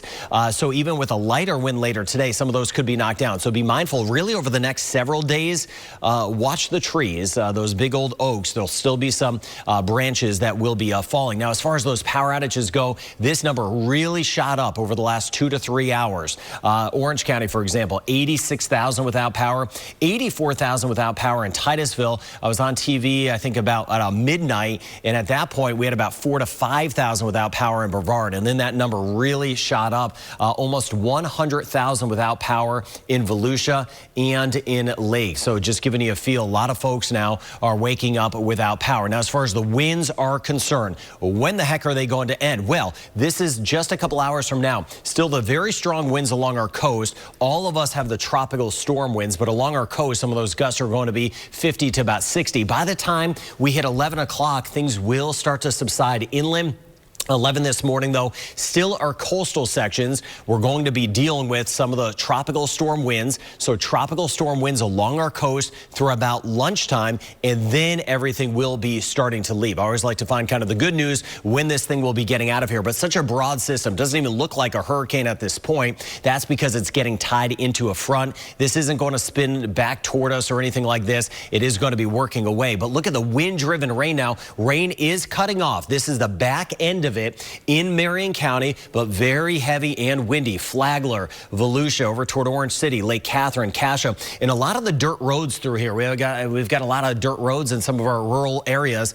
Those obviously have taken on water. In all of the roads, we need to be mindful of any of the branches or trees down in some spots. Here's the spin on your screen. You can see it right there if you're listening on WDBO 580 AM or 107.3 FM. That spin right there, it is off the coast of Cape Canaveral, off the coast of our Cape. That is the center of Milton, which is still technically a hurricane at this point. But again, those strong tropical storm conditions we're going to be dealing with for the next couple hours, and seeing a little resurgence of that. Astatula, Apopka, Winter Garden, Orlando, Winter Park. I know some of us over toward the Pines by Winter Park High School have been losing power. We swing up towards Sable Point, Sweetwater Club, Sanford, Altamont Springs by Annunciation. Strong winds now. Winter Springs, Trotwood Park over toward Oviedo and Aloma Woods. Gusty winds. If you have power, you still may lose power. So keep an eye on where those flashlights are. Don't be like the Shields is. Every time the power goes out, we have no idea where those flashlights are. Crescent City back through Pearson, seeing the wind-driven rain back through at Umatilla. And now those rain totals, I do want to touch on this. And this is almost exactly what we were showing over the last few days, how the center to the north, that's where the heaviest rain would be. We're not seeing Ian-like totals out of this. That was good, but we do have some significant flooding in some spots. And you can see this kind of white shading parts of Polk County, southern Sumter, southern Lake, into parts of Orange, Seminole, right up through Volusia. That was the core, with some locations getting over a foot of some rain with this. As far as the future winds, a little more specifically, 8 this morning, winds still gusting. These are the gusts to 75 miles per hour in New Smyrna Beach. Inland, though, not as much, and that's why I was mentioning through about midday, still strong gusts. Look at us, Titusville, Indian River City, Sharps, Viera, some of the gusts to near 70. And then by lunchtime, that's when things start to subside further as this starts to move away. This is 8 o'clock this morning. The center is offshore, and you can see it again, everything working away. And then the rain will start to cut off along our coast as we get deeper into the morning, and then all of that will push away. And again, this system's not coming back at us. It is going to continue to work away and get out of the picture. So that is some good news to pass along there. I do want to touch on the forecast as we go forward and plan ahead. And if you are without power, the good news is the temperatures are not going to be super hot, especially at night. We're going to have good sleeping weather. This system is actually going to bring in, it looks like it may bring in the dry season and some fall weather. You can see tomorrow just near 80, overnight lows in the 60s. And even as we warm up a little bit on Sunday, it's not bad, 85. And then it looks like we get a stronger fall front by Wednesday. Wednesday highs will be near 78 degrees. So planning ahead, again, tropical storm conditions this morning. Let the crews get out there and kind of monitor things first, and then we'll get into a good forecast period once we get past the next several hours. It's 5:41. All right, Brian, thanks so much. We're going to take you back out to Sanford after a quick break. Jeff Deal is standing by to show us what's happening in Seminole County as he is watching the water rise. And this is a story that will play out for the next several days, if not weeks, as that water flows towards Sanford and Lake Monroe and Astor and these sorts of communities that know what it's like to have a big storm off our coast. We'll have that next. Traffic updates are sponsored by Mercedes-Benz of South Orlando. And welcome back. We are pushing almost 6 a.m. Yep. this Thursday. Getting close. The storm's still pounding parts of our coastline. We're going to get to that. We're also tracking conditions of Milton, not just on the coast, but in Seminole County as well. And this is an area that, you know, through history and through big storms has really had an issue. The folks there are already seeing flooding in their yards, and they're also seeing the river rise, and that's a scary time. We want to go live right now to Jeff Deal, who is in Sanford with more. And the last time the rain was coming down pretty hard on you, Jeff. I'm sorry, I didn't hear what you said, Martha.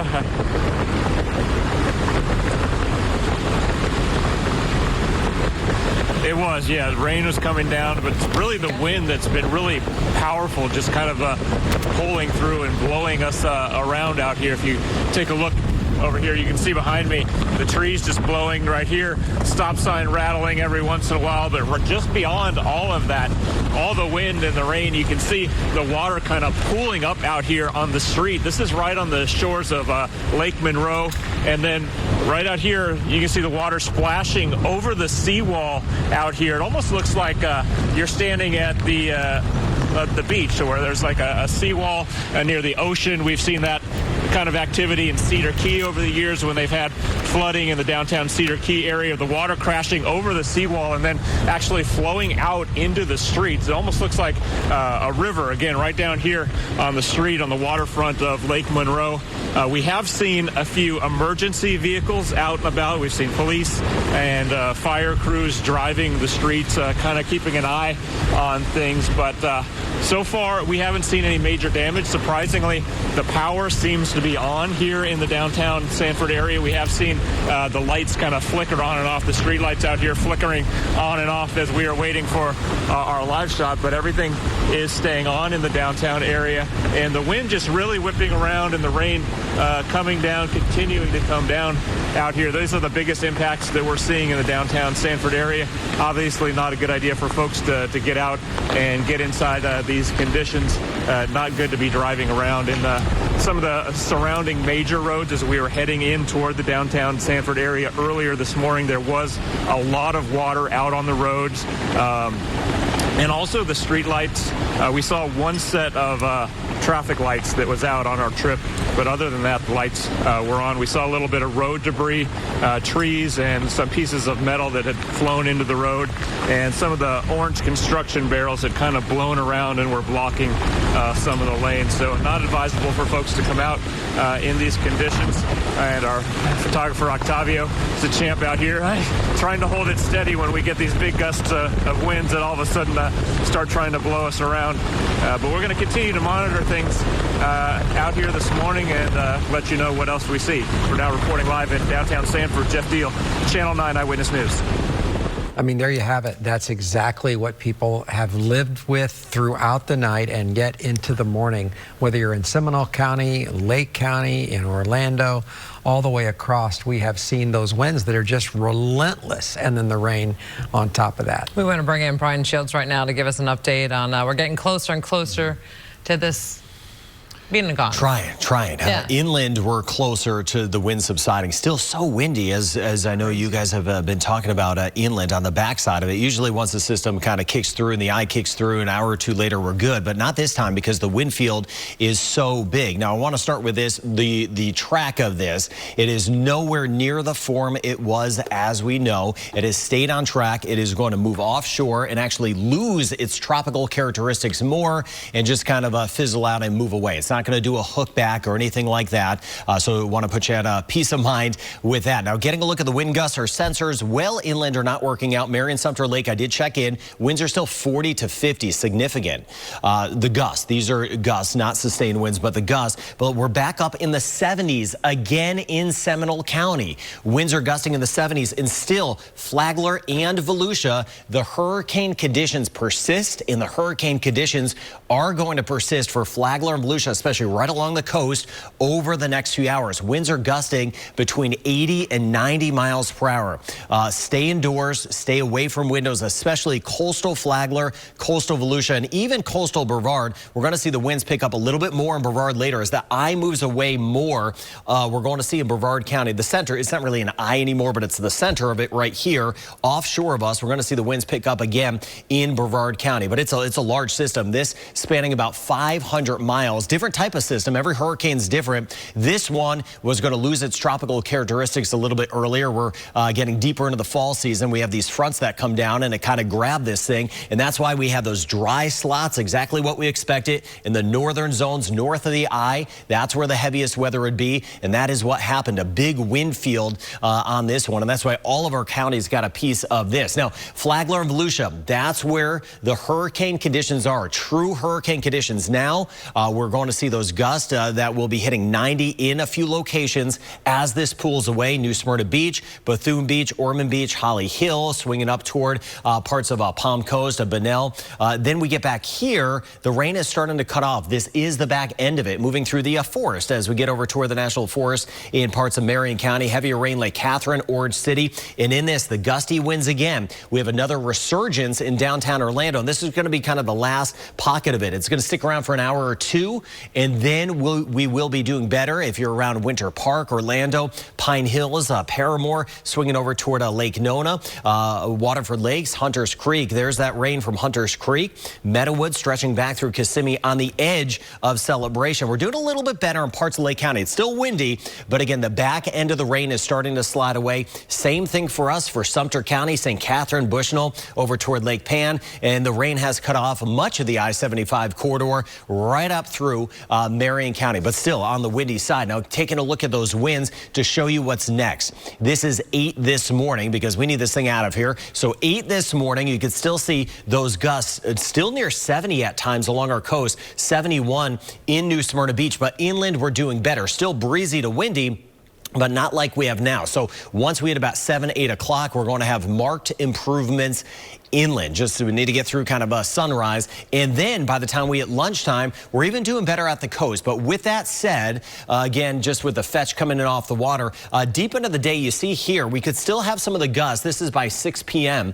We could still have some of the gusts along the coast to 40 miles per hour. So the coast, we kind of have a longer duration event as we go throughout the day with still some tropical storm gusts that will be possible even as we swing into our afternoon. Looking at some of the peak winds, which I need to adjust because Flagler and Volusia, we need to add more locations to this. We have been pushing 90 in a lot of spots. OIA 86, Daytona Beach 85, Marineland 84, Melbourne 78, 76 in Kissimmee, and about 75 in Leesburg, but much of Volusia and Flagler, especially near the coast, we've had those high totals. So as we go over the next couple hours, we're going to be dealing with, again, some of the rain and of course, the wind around through midday, and then we'll get those improvements as we hit our afternoon. You see Future tracking a closer look here. This is 9 this morning as we plan ahead. Still some of the rain in our eastern zones, mainly the I-95 corridor just filtering in. So still getting clipped by tropical storm conditions by lunchtime along along our immediate coast, but we're much better inland. But everything starts to shift away. Could see a little leftover shower possible near our coast as we get deeper into the day, and then that should do it. Let's get a look at that 7-day forecast for you. Watching out for that pocket of hurricane conditions this morning, and then we will get the improvements later on. By tomorrow, just beautiful. Could see a couple showers and storms tomorrow. Not a high chance of rain, and it looks like this hurricane may be working in the dry season to us, and even some cooler air at night. That is great if you don't have AC, you don't have power, so you don't have AC. If you don't have power through the weekend, overnight lows are going to be in the 60s, and we could get a bigger fall front on the way by the time we get into Wednesday, with the daytime highs running in the 70s. So pretty soon those leaves will be changing around here. Greg, I thought my eyes were seeing things when I saw 70, and I was like, what? Yes, I know.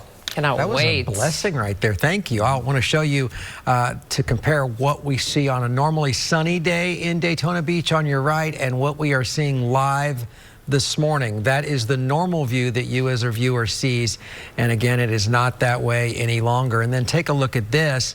We've got some pictures sent to us from inside a homeless shelter in Winter Garden. So many people have asked what happens to our homeless when we have a situation like this, because being outside is dangerous without question. And this is Matthew's Hope. They had 130 to 140 souls that checked in so that they were under shelter for the storm. This was between 2 locations, most of them in Brevard County, with 81, the rest there in Winter Garden. But just a really great effort by that nonprofit to make certain these people had a roof over their head, and again, hot meal and dry clothing, as again, they're trying to get their life back together. And this is a great organization. But just an example, I wanted to pass that along. The pastor who oversees this, Scott Ballou, sent this to me, and I thought this is worthy of sharing, because you know, what we do for the least of us is what we do for the rest of us, and we have to keep an eye on all of us, and that's what we're doing here at Channel 9. Well, if you lose power overnight, you can still stay connected with our coverage. You can watch it on our app, or if you have a battery-powered radio, tune in to AM 580 WDBO to listen to our updates. We're here to keep you informed every step of the way. The good news is that this will be in a couple hours gone, and cleanup can begin, and we can begin to enjoy better weather here. A lot of our crews have had some sleep and have been able to rest, and we have Alexa Lorenzo and Kirsten Delgado. They're about set to join us as well. Brian Shields, who's your normal morning weather guy, he of course is with us. We're approaching the 6 o'clock hour, and so as you're trying to get into your routine, we're going to bring you some non-routine news here in Central Florida right after this quick break.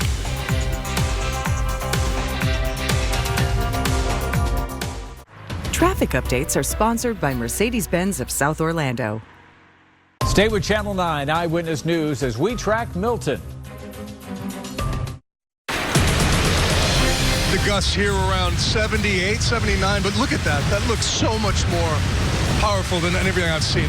You can just see how much water is just flowing, almost like a river down the street here in Sanford. So I ended up taking the train from Orlando to Fort Lauderdale, then took it here to New York.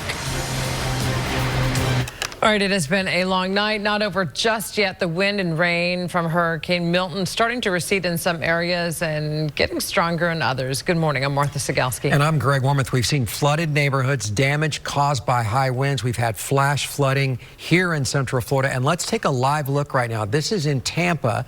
Scenes like this are being replicated all over Florida, including we're getting reports from Orange County Fire Rescue that some of this is actually happening in Winter Park. And we're trying to turn that video around for you. But meantime, this is in Tampa, flooding and rescues happening live as we speak. You see the boats now being utilized, and likely not for lakes and rivers, but for roads and neighborhoods. And that's what's the craziest thing about these storms, is people get trapped in their homes with the rising waters, and it takes boats to get to homes that typically you could walk up to or drive a vehicle to, but the water's just too deep. What will certainly help is that shortly the sun will be coming up, and so that will give obviously better visibility for those first responders to get out into those areas and to help people who need it and to continue with those rescues. And we're going to turn to Brian Shields right now as we continue to track the tail bit of Milton that's hanging in there and causing problems. Yeah, a lot of problems. Alexa, where was the location on that again? That was Flooding, yeah. Park and Edgewater. Okay. So 2 different locations, or by Edgewater High School? Okay, all right. So, we'll get, of course, more information on that. Yeah, Greg, Martha, and thank you guys. You guys have been working like 500 straight hours. Let's get you to this. This is the camera. We lost control of this camera. Daytona Beach. We have hurricane conditions ongoing right now. And as we go throughout this hour, we're going to be see the sun starting to come up. We'll get to a first light, and then we'll see kind of what's going on out there. We'll be able to do that for you since we shouldn't be going out and about quite yet. No doubt about that. We have true hurricane conditions right along Flagler and Volusia right now, and that's going to stick around for a couple hours. We've had the gusts between 80 and 90 miles per hour still in Flagler and Volusia. Some of the winds were at their strongest point for parts of Marion, Sumter, and Lake earlier, right around 2, 3 in the morning, and then around 4, 5 in the morning, right through Sanford, Orlando, and Kissimmee. The wind still gusting to 63 miles per hour in Orlando, Winter Springs, and Sanford. It is dangerous, and there we go. I was mentioning this last hour, how the winds would pick up again in Brevard, and they are with the offshore flow as the eye moves away, or the center moves away. Winds are picking up, coming in out of the west there. And the sensors, not all of our sensors working, but the wind's still gusting 40 to 50. Marion, Sumter, Lake, got everyone covered. Now, what to expect as we get into daybreak, as we go throughout this hour into next hour, sunrise next hour. So with that, we're going to still have the tropical storm conditions and Flagler and Volusia at the coast, the hurricane conditions. Very dangerous stuff. Coastal Flagler, coastal Volusia. Branches will be down. Watching out for some of those trees down. We were showing you some of the pictures and video of that earlier. Power lines, treat them all like they are live. Do not be helpful. Let the men and women who handle that. We want you safe after the storm. And then watching those areas of flooding, as Greg, Martha, and Alexa were just mentioning, they're getting some new information on that. So watching over toward the Edgewater High School area. And I know that area flooded a lot when it came to Ian. Right around Lake Fairview and Little Lake Fairview over toward Bishop Moore. So that is kind of a hot spot by Parr Street and over toward Dubs Red Golf Course for the flooding. So we're monitoring that. We have a crew nearby, and watch that tree canopy today, because even there'll be some broken branches that are still in the trees. And even though the winds go down, it'll still be breezy this afternoon. Some of those trees can come down, and that really, branches can come down out of the trees. So be mindful of the trees as we go over the next several days. Those big old oak trees, there may be some broken branches in there. Now, we've seen these numbers shoot up over the last 3 to 4 hours. These are those power outages. We're now at 100,000 without power in Volusia, Lake, 28,000 without power in Seminole, 84,000 without power in Brevard County. These numbers have been going up. Just went up another 10,000 in Polk. We have 190,000 without power, 90,000 without power in Orange County, 44,000 without power in Osceola, 70,000 without power in Ocala, in Marion County, not just in Ocala, but Marion County, 100,000 without power in Lake, and 2,000 without power now in Sumter County. So we need these winds to cut off. It's going to be pretty soon. Now, this is 7 o'clock, so about an hour from now, still the strong conditions at our coast. We're looking at some of those hurricane conditions. As I mentioned, inland right now, it is tropical storm stuff. Once we hit 11 o'clock this morning, hurricane conditions are going to be gone. They'll be gone in just a couple hours, but still some tropical storm gusts this morning in through midday right along our coast. And on top of that, we're going to monitor the coast because we still have that onshore flow. We'll let you know about any coastal flooding. If there's any damage along our coast, we have our crews there safely to do that. And then everything continues to work away, and it will be a nicer afternoon eventually. But a big system here. Again, this is stretching about 500 miles wide. As expected, the system weakened. But with that said, the wind field expanded. And that's why even on the backside of this, we had some of those really gusty winds, Martha and Greg. So a lot going on. Go, Greg. And you know, Brian, I'll tell you what, bud, you know this area as well as anybody. This is Edgewater, and this is right there in the College Park area. And look at this. This is what you were talking about, the flash flooding. And look at this video just into us from Orange County Fire Rescue. Brian, you know the area, and we had so much rain so quickly that it just engulfed the streets and went right up and lapped up against the houses. So Orange County Fire Rescue was called out, and came out to the scene. What's your reaction as you see this? Yeah, and I zoomed down too if you need to grab one of my weather graphics up showing this area, Little Lake Fairview, Fairview Shores, this area, Fairvilla. We'll get specifically where that is, but upwards of a foot of rain here, and it came down so quickly. And one of the issues you have here, like we have in Central Florida, some areas that kind of almost should be lakes are, we've kind of developed on, and that allows that water to just kind of run into some certain areas, the same areas, and just cause problems in businesses and homes. And we saw that with Ian, and I just checked in with one of my good friends who's on one of these lakes, and she took on a lot of water in her home with Ian. The water is now up to her house, but not in her house. But again, these are the same locations we're watching in the College Park area, right near Bishop Moore, Parr Street, over toward the College Park area, Edgewater High School. So in this area, and a lot of these folks were very well aware anytime there's a storm nearby, they are very much on guard for what could happen. And again, saw that kind of rise in some of the water, that foot of rain that I mentioned. It came very quickly. We were just north of the eye here, and as we expected, that would dump a ton of rain. So the men and women there just making sure people are safe. And we don't have a situation like what you get in New Orleans. So I want to keep things in perspective. If you have a centimeter of rain in your house, that's a big issue. But it's not like we're cutting through roofs here. But obviously, we need to get people, out of the water here, and they have the crews to do that. And you can see that right here, Greg and Martha, those men and women doing what they do. Yeah, and we had earlier tonight and early in the morning, we had a viewer send us the video from their yard and their streets, also in College Park, showing the flooding there. And so College Park has a real issue, and we're going to have a crew out there here shortly. And again, a lot of questions have to be asked because, the neighbors who live in this area have said that they've contacted the city over and over again about the lack of drainage for the homes, and some of these homes have been in this area for quite some time. So anyway, that's one of the breaking stories we're following now. And as Hurricane Milton is moving across Central Florida, we're seeing heavy winds pummeling Brevard County. We have our Giovanni Diaz and Cocoa Beach right now, and Gio, the winds look like they're still blowing there, and a lot of damage in that particular area. Yes, Martha. Good morning to all of you. Just a big shout out to Brian. Literally, as he said, we are about to see the winds pick up in Brevard County. Literally seconds after he said that, this started to happen.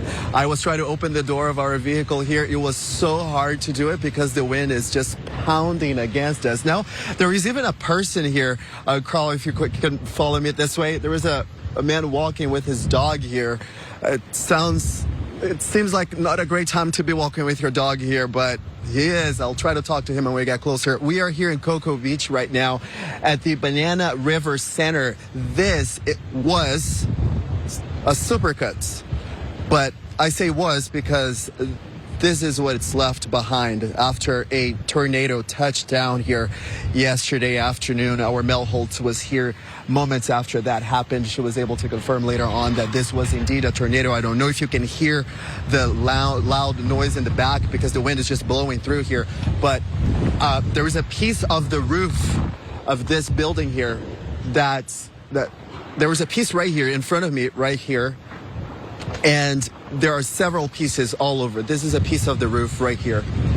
There's pieces over there at the other corner. It's just everywhere. And then those big chunks, as they move, it's metal. Oh, my hair, my hat just flew off here. Hold on one second. Let me rescue this before it's too late. Here we go.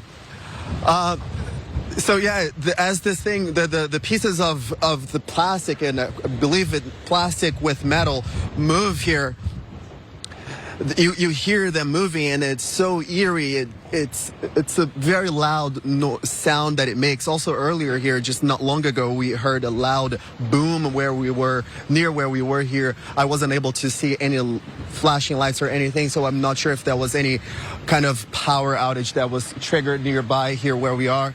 I'm trying to work on that to see if we can see something from where we are, but it's very dark across the street because there's also power outages going on here. There are businesses here on the other side of the street. There are homes on the other side of the street also. This is A1A, just south of State Road 520.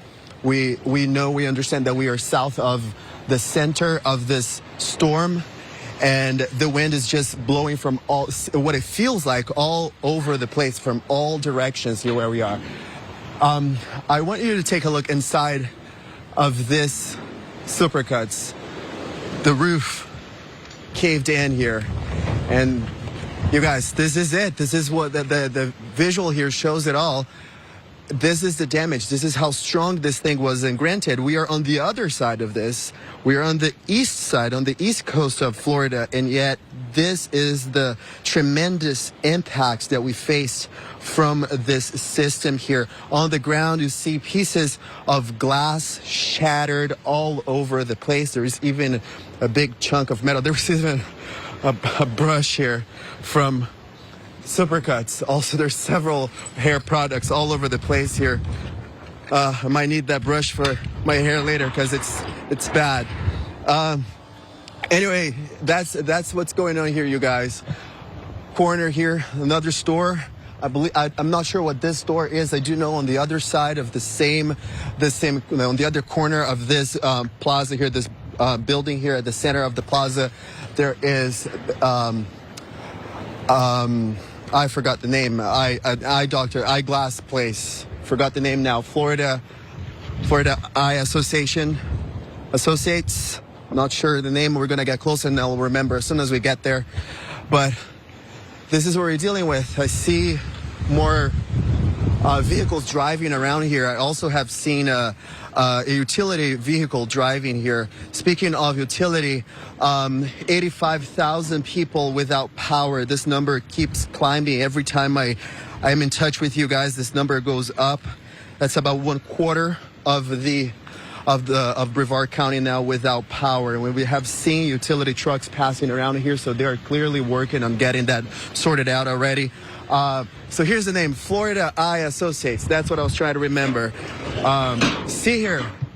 Did you hear that? This is the sound that this thing makes every time it moves around here. It's plastic with metal, and every time it moves around, we always get a little jumpy because we don't know where it's coming from. But yes, that's the visual here, you guys, in Brevard County. I'm Giovanni Diaz, Channel 9 Eyewitness News. That is wild, and we also have some homes damaged as well, and that's the thing that surprises me the most personally about the storm is how many tornadoes, and that's what the loss of life so far in South Florida has been, and not even on the Gulf side. The Palm Beach County area is where we saw the loss of life. Miami saw a tornado, of course, Cocoa Beach, where you just saw that tornado, and they have been sprinkled throughout in what was one of the largest tornado warning outbreaks in Florida history. There was only one more time in the entire country where there have been more tornado warnings than there were in Florida, in Alabama. Yeah. That's right. All right, daybreak is happening soon, so we should get a better idea of what is happening in our community, what's happening to your neighbors, what's happening to you. We'll be back right after this.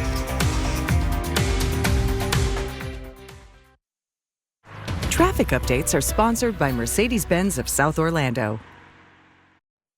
Welcome back. It's almost 6:30 here on this Thursday morning. I'm Martha Sagowski. And I'm Greg Wormuth. Right now, we're going to go to downtown Orlando where George Estevez is live. And George has seen some pretty significant rainfall. But the good thing I don't think you've seen are too many trees that have fallen. No, we have not, Greg and Martha. What I have been able to see is how this system has shifted from rain to rain and wind to then just wind. This is the first time at 6:30. This is the first time in about, 3 hours I can stand out here and I can separate myself from the camera and I can walk back beyond the canopy of this hotel and I'm not getting whipped by the wind. This has been a wind event the past 2.5 hours. And I guess it's that jet stream behind Hurricane Milton that's fueling the winds. And it's just something that we have had tables out here and lights fall over and it's been so intense. And that's when I noticed the transformer starting to blow and the sky's turning green and blue. That's the reality with the wind. The wind is the one that knocks the power down. And the trees, Greg, as you mentioned, when they fall, we haven't even been able to go out yet. There's flooding in College Park I wanted to go to, and I quite frankly couldn't. Take a look at some video, because right now it's calm. But last night, we've been live, just like you guys, when this thing started. Yesterday afternoon, through the night, to now this morning, so I can tell you exactly the different shifts hour by hour of the storm. And you're looking at video when it was the worst. Downtown Orlando, Central Boulevard and Osceola Avenue, right at the entrance of Lake Eola. World of Beer is there. The Big Post Parkside Hotel turned apartments is there. And it was whipping to the point where I think Tom Terry was talking about 80-plus-mile-per-hour wind gusts. We were in the middle of all that, safe behind a building blocking us, but still, we were in the middle of it, and we hightailed it out of there to come to this hotel where there was a canopy, but it was bad at the height of it, and we thought it was over. And then it calmed down, and then we were like, okay, let's go out. And it's a good thing we didn't, because then the second half of the storm happened as it kept turning and making its way to our coastline, Daytona, Flagler, all that. So right now, back out here live, it has calmed down. The wind has calmed down. We know the sun's going to start to come up soon, and we know you're going to want to check your damage. Do not do that yet. Wait till the sun is up. Wait till it's safe. Be careful. Power lines, assume they're live. All that stuff that we keep telling you, because it's just the reality of the storm. The characteristics have been so unique, which with each level or hour by hour of the storm, and both of you and Brian Shields and Tom, you guys have seen it too back there, how the storm has shifted based on all the different reporters you guys keep going to. George, thanks so much. If you were just waking up with us or if you've been tossing and turning all night, we want to bring in Eyewitness News this morning anchor Alexa Lorenzo. She's joining us live right now.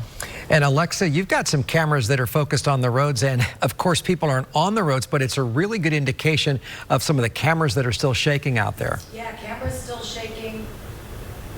There we go. Hey. Camera's still shaking, and a lot of the streets, Greg and Martha, underwater. This is the 429 southbound right near the turnpike. We have 2 miles of the 429 right now that are not passable because of water. They've shut it down because of flooding. This is something we saw with the turnpike. A really long stretch during Ian was shut down on the turnpike, but this is the 429 southbound, closed for about 2 miles right near the turnpike. So we are already seeing some of those impacts. And then we got this picture from the Florida Highway Patrol and the Florida Department of Transportation. They say US 1 in Brevard County is underwater. This picture was taken even before nightfall, so we can imagine what we'll see now in a few hours when we get some light out this morning. They continue to stress that you will see the water on the roadways, the downed trees. So as we start getting some of that sunlight here in about an hour, sunrise now about an hour away, you don't want to go outside. A lot of those roads, again, are impassable. So we will continue to watch it all, because we are seeing a lot of that flooding report in Brevard County, in Volusia County as well.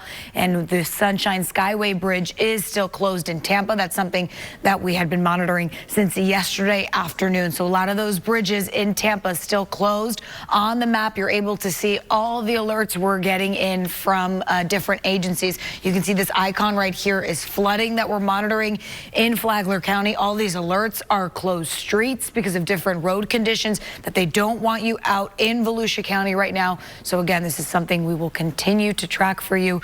Again, as sunlight comes out, Greg and Martha, just stay inside and be calm, because people will be out working on those power lines, those downed trees, and of course trying to clear whatever they can of that flooding. Yeah, and the one thing, Alexa, that a lot of people try to do in these storms, and if you could just leave your mic on just for 2 seconds, is that they want to go see their property, and the bridges will remain closed until they're inspected, until it's safe for them to be out there.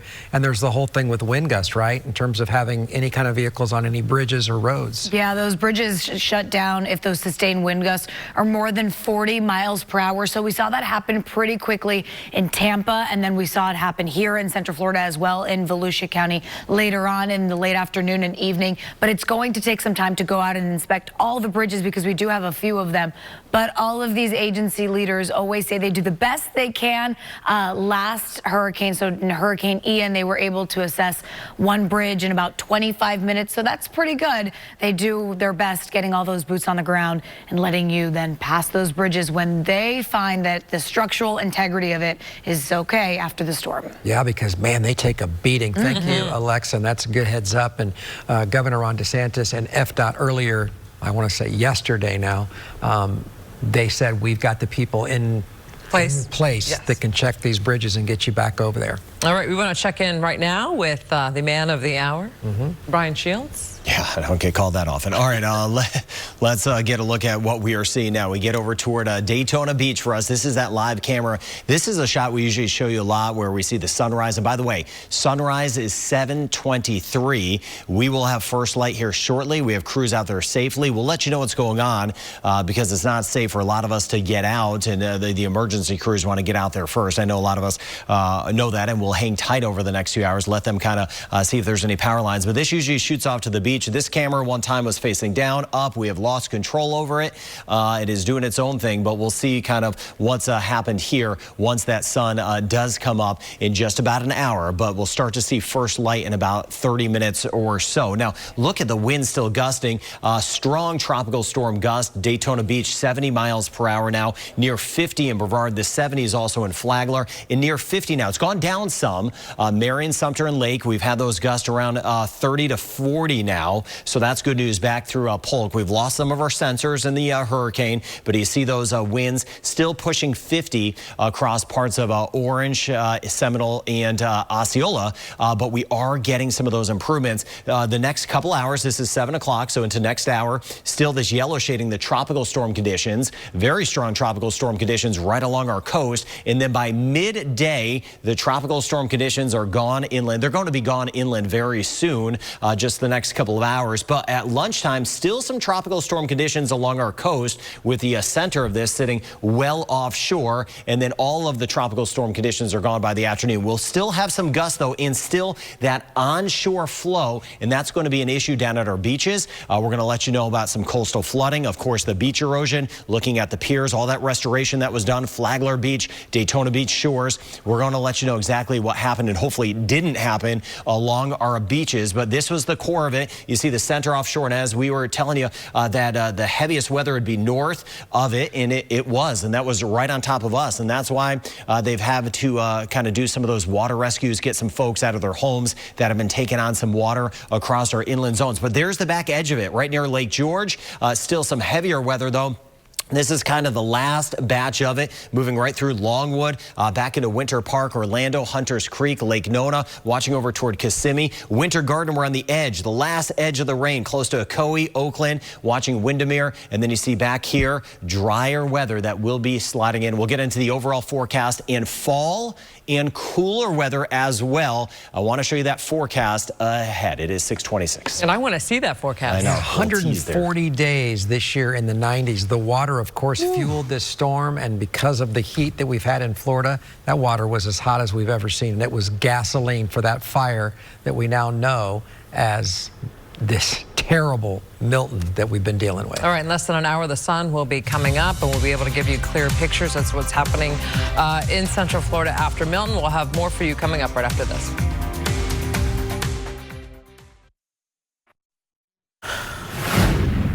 We've been doing this for a little bit. Every top and bottom of the hour, we give you the latest with our meteorologist, and this is part of the story still playing out right now. This is State Road 429 near the Turnpike, and you can see it's absolutely pouring there. And this stretch of road, not that anybody is supposed to be out driving around, but if they were, they would not be able to go here.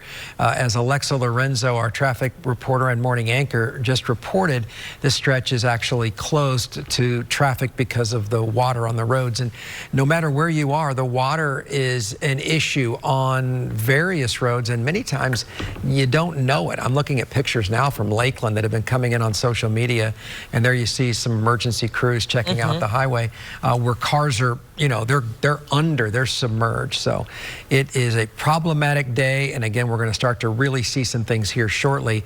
Again, it's 6:30 and the sun's coming up within the next half hour or so. We want to know when Milton's going to be out of here. Let's go to Brian Shields, who can firm that up for us. Yeah, let's. I almost want to say Burl every time because I'm old. Milton Burl. Oh, wow. Okay. And there was a barrel, so. Yeah, there was a barrel. That's why I was thinking weather. I'm like, oh yeah, there was a barrel, but no, you went to. But there'll never be another Milton. You went to no. This will be. There'll be no Milton. There'll be no barrel again. There's no Matthew, no Milton, no Andrew. There'll be no Helene. That'll all be retired. So yeah, in this one, Milton, I believe, replaced Michael. 6 years later, right? So the M's, really bad news for a lot of us. And it's Florida. the 13th letter in the M's are what? alphabet. M's are bad news. Oh. What? Not your. Okay, just making sure. I got you. Not all the M's. Okay. Not all the M's. Just making sure. The male If ones. there were a Hurricane Martha, look out. Yeah, we would all evacuate. Let's get you to it here over at the port watching here, this live camera. You see that tree right there? That is still swaying. We have the tropical storm conditions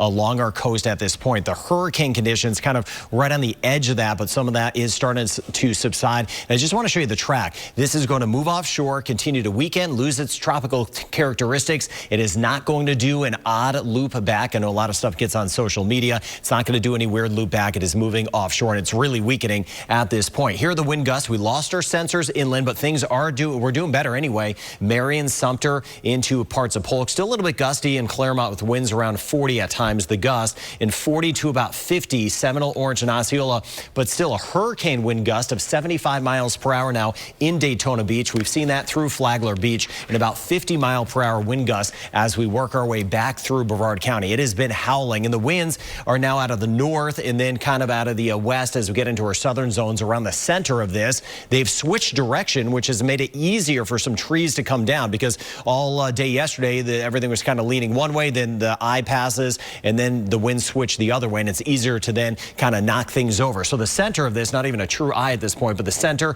right here, that is offshore, huge system spanning about 500 miles. It weakened as expected, but it did really expand its wind field, and you can see here still some of the rain in this, a lot of wind-driven rain. The tropical storm conditions now Daytona Beach shores. We will check in on the sun globe here later today, and then you see offshore here, that's the center there, that is offshore of the Cape, but still the last batch of some heavier rain rolling through Sable Point, Sweetwater Club, Howell Branch area, back through Orlando over toward Kissimmee, Harmony, and Holopaw. And then this is going to be working away. And you can see here, Winter Garden, we're just about to dry out with the last batch of rain starting to pull off to the east over toward Ocoee and Oakland. And then you see some of the drier conditions, Marion and Sumter. As far as the rain goes, a big swath of about a foot of rain where we expected it, north of the center, through parts of Polk, Southern Lake, southern parts of Sumter, into Volusia, Seminole, and into Orange. We had about a foot of rain, even higher in some spots. And watching this, as we get into the College Park area, you can see some spots right near Fairview Shores, upwards of about 12 inches of rain. College Park, some spots have been taking on some water. So we're going to get back to that as well. I do want to get to some good news in the forecast after some of the tropical storm conditions this morning. We improve, of course. By lunchtime, we are going to vastly improve. So just a few hours away, and then look at that fall weather. Overnight lows in the 60s. Next week, we're actually going to have some days running in the 70s. Coming up, I want to go city by city with the winds and how strong some of the strongest gusts were. I'll see you in just a few. It is 6:34. Martha, Greg? 70s and 80s. We'll take it, right? We deserve it. Best time ever. You talked about the winds, Brian, and just how significant the issue is going to be in Volusia County. Also, we're going to feel that in Brevard and then all the way up to Flagler, at least in our viewing area. We want to go back out to Daytona Beach. Sam Martello has been a trooper. She has been out there absolutely taking a beating from these storm surges in terms of the winds. What's it like, Sam? Yeah, Greg, I mean, you can see right now, though the wind and rain has been relentless while we've been out here for the past few hours, we're actually noticing a lot of debris here on the ground. We've got some sort of wooden siding right here. And then if we come down here a little bit, this is part of a traffic light. The yellow part of it flew out as well, but that is part of a traffic light. So you can see just the debris that has worked its way down this roadway here right now. Now, the winds have, I mean, from when we talked last, they have died down a bit. I heard Brian say a bit earlier about 75 miles an hour. We can tell the rain has also let up a little bit here as well, but still throughout this morning, we have seen traffic signs being ripped off. We have seen lights being ripped off of light poles. The water has actually subsided a little bit as well here on the roadways. It's not flowing as much as it was earlier this morning. We aren't seeing really any standing water along here on A1A, but you can see it is dark in a lot of areas along this road because a lot of buildings have lost power. Luckily, we still have some here at the hotel we're staying at, but a lot of dark areas throughout Daytona Beach. Now, like I mentioned, that debris that is spread across everywhere, That is why Volusia County has that curfew in place till 8 o'clock this morning. It is simply not safe to be outside right now with these winds at the mile per hour they're blowing. You don't know what is going to fly off, what could possibly hit you, and it can just create a really dangerous situation. So for right now, that is the latest in Daytona Beach. Sam Martello, Channel 9 Eyewitness News. All right, Sammy, thank you again, and your photographer as well. That was harrowing to show us what's happening. And those people in Daytona and Volusia County and all along there have been hitting me up on my phone. They just want this to end. Unfortunately, it's not going to end for a while. Not yet. And as Hurricane Milton is moving across Central Florida, we're still seeing heavy winds pummeling Brevard County. Giovanni Diaz has been in Cocoa Beach. Oh, the winds have picked up, Gio, since the last time we saw you. Very much so, Martha. Sam said that the winds died down where she is. They clearly are coming our way here. It's even rough to walk around this area. We've been just being hammered with the wind and the rain that keeps going on and off. We just also heard a loud sound, a loud noise here. It seems like pieces of this roof are still falling out here, so we're not going to get any closer. You see here, just here for a second, the intensity of the wind here. It's extremely strong right now. We are just south of the center of this thing that's just by Port Canaveral now, Cape Canaveral, just a little north from where we are. We are here in Cocoa Beach. We are at this plaza called Banana River Center. This is a supercuts that was impacted yesterday by a tornado that touched down this area, and this is their aftermath of that tornado here. And we've been telling you about the power outages in this area. I also told you that we have been seeing some utility trucks coming around here, so it looks like they've reestablished the power for the businesses that are across from where we are. It looks like one of the buildings here does have power again, and the street poles, the lights on the streets, they're back also. But again, it's still very strong here. I might give you too much information now. I'm about 152 pounds, and I've been being pushed further and further by the wind here. So it is very strong, but this is what we were expecting. This is what we were going to see. Brian has been tracking this all day since yesterday. So we are just seeing what exactly this thing was supposed to do. It's going to keep moving offshore, and we obviously going to keep feeling the impacts of this thing from where we are. But this is it, you guys. This is what's left of Milton now crossing through our area here on the east side of Florida. I'll send it back to you in Brevard County. I'm Giovanni Diaz, Channel 9 Eyewitness News.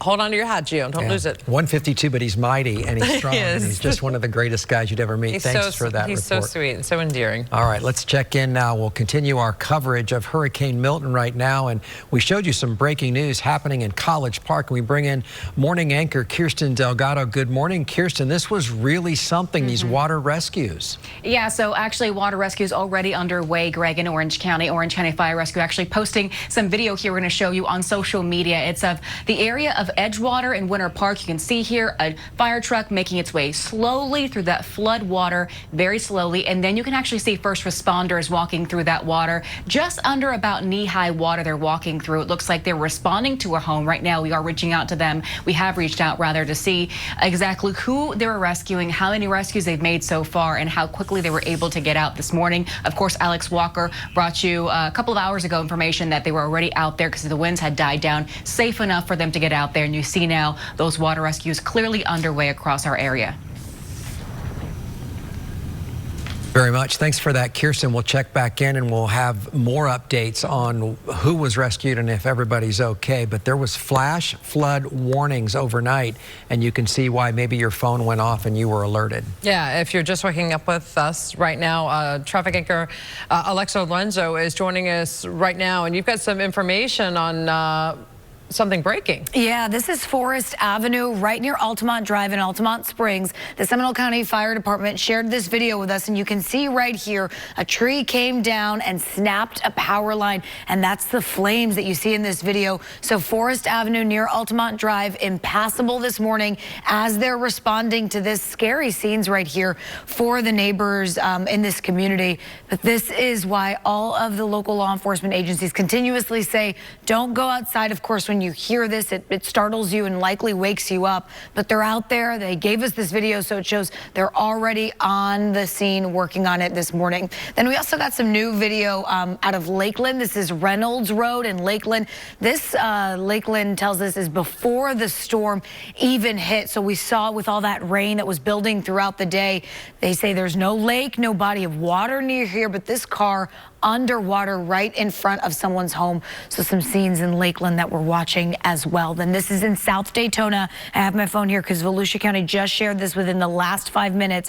They say they have high water rescue teams right now responding to calls in South Daytona. So you can see right here, this is someone's mailbox. They're in knee-deep water in South Daytona. These active water rescues happening.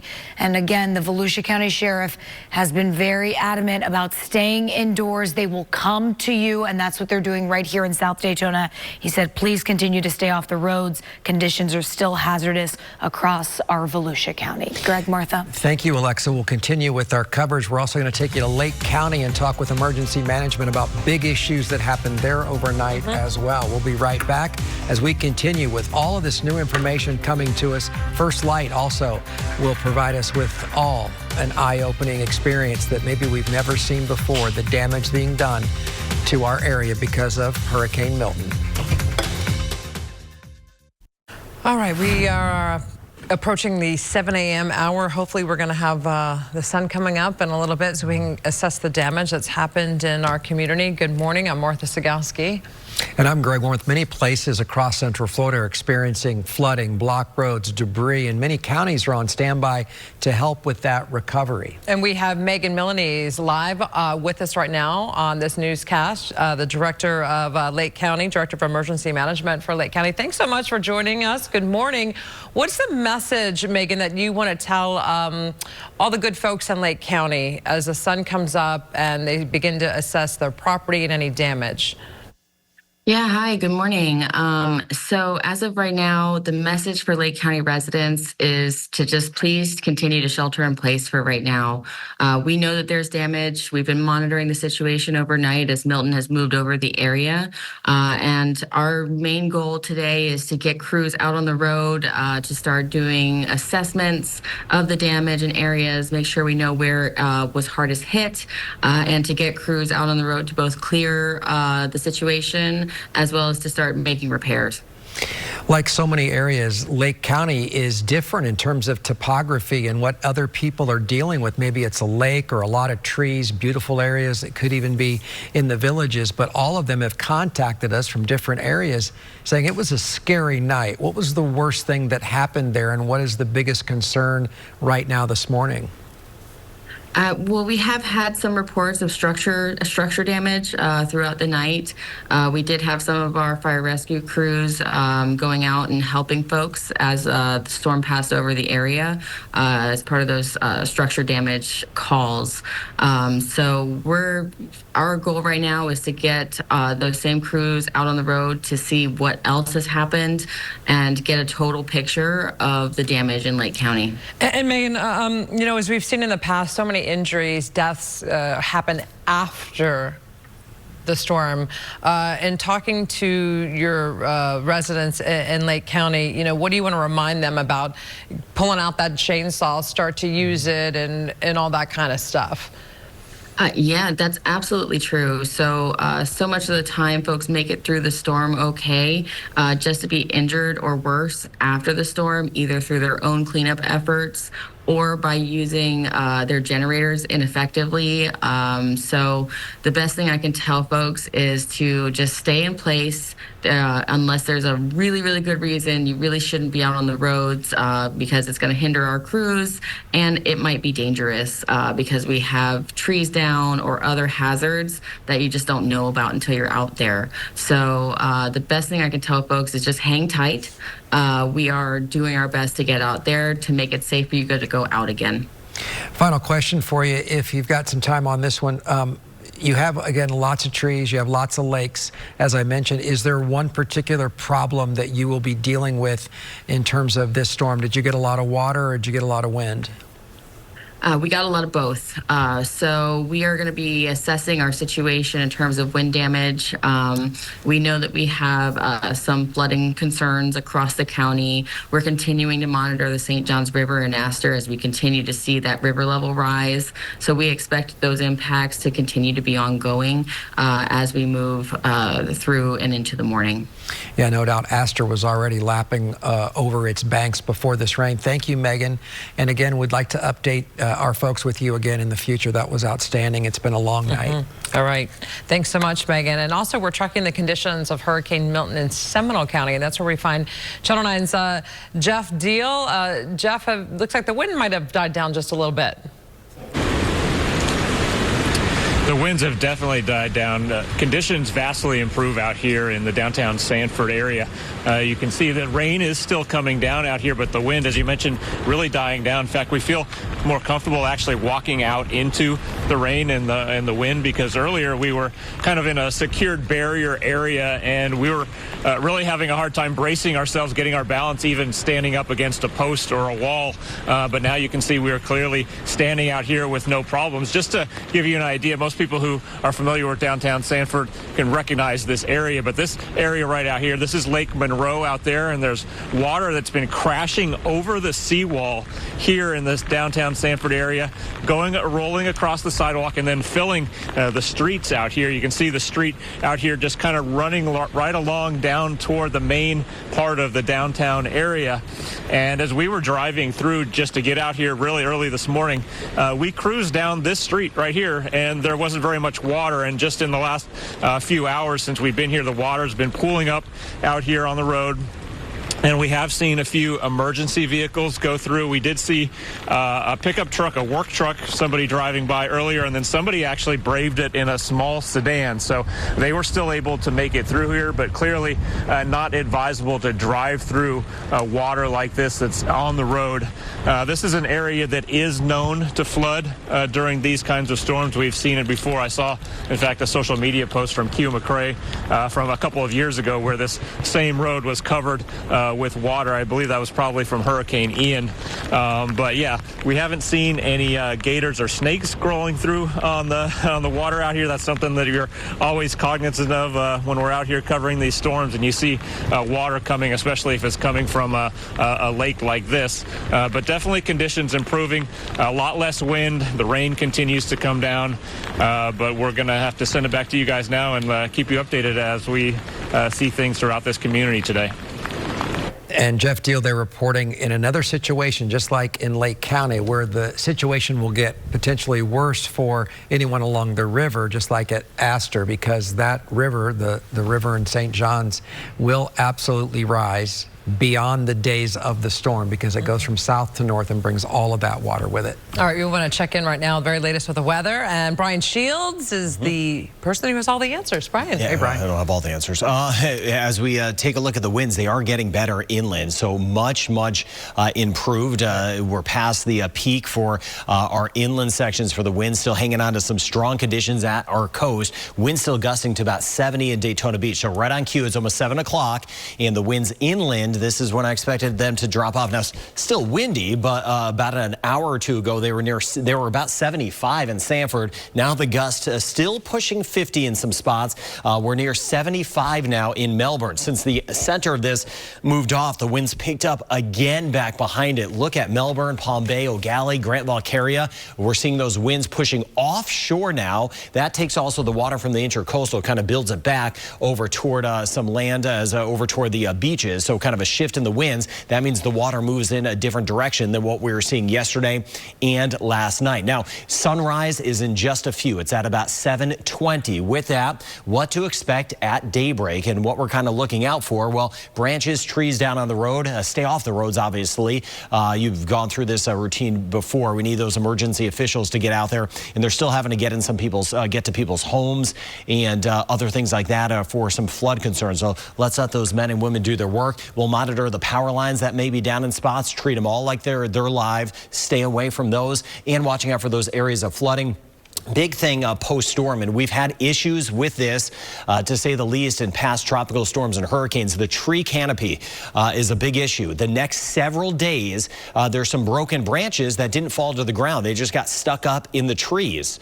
So be careful. Even when the breeze goes down some, those tree branches may still fall down. So just monitoring that. Watch out for those oak trees as we go over the next few days. So 8 o'clock this morning, the heaviest weather starting to work our way inland. You see the heavy weather still along the coast. By midday, this yellow shading, still some tropical storm conditions at lunchtime, and then that works away. The seas are still going to be rocking that northeasterly flow, but as we hit our afternoon, much improved as we work our way to our beaches. Now here it is, the center offshore, sitting right there off to the east now of Brevard County, and as expected, as this rolled by, heaviest weather was north, and we had a big wind on the backside of it as that wind field expanded, but the rain is cutting off, and as it does, the winds are subsiding, but still the tropical storm to hurricane gust to Daytona Beach shores, New Smyrna Beach, and Bethune Beach. And watching that resurgence on the backside with this rain coming through in that last band, that's why we have some winds gusting between 70 and 80 miles per hour, Melbourne and Palm Bay. But you see Orlando, for example, the rest of the rain, last of the rain is just about done with. Same thing, Altamont Springs, and then down toward the Williamsburg area. So as far as the winds go for today, 9 o'clock this morning, still some gusts pushing 60 at the coast, but by the time we hit lunchtime, you see the winds gusting 20 to about 35 miles per hour as things gradually improve. 7-day forecast for you now on your screen. The rain will cut off, and then beautiful weather if you're without power. Overnight lows will at least be in the 60s, so comfortable weather and a bigger front, fall front.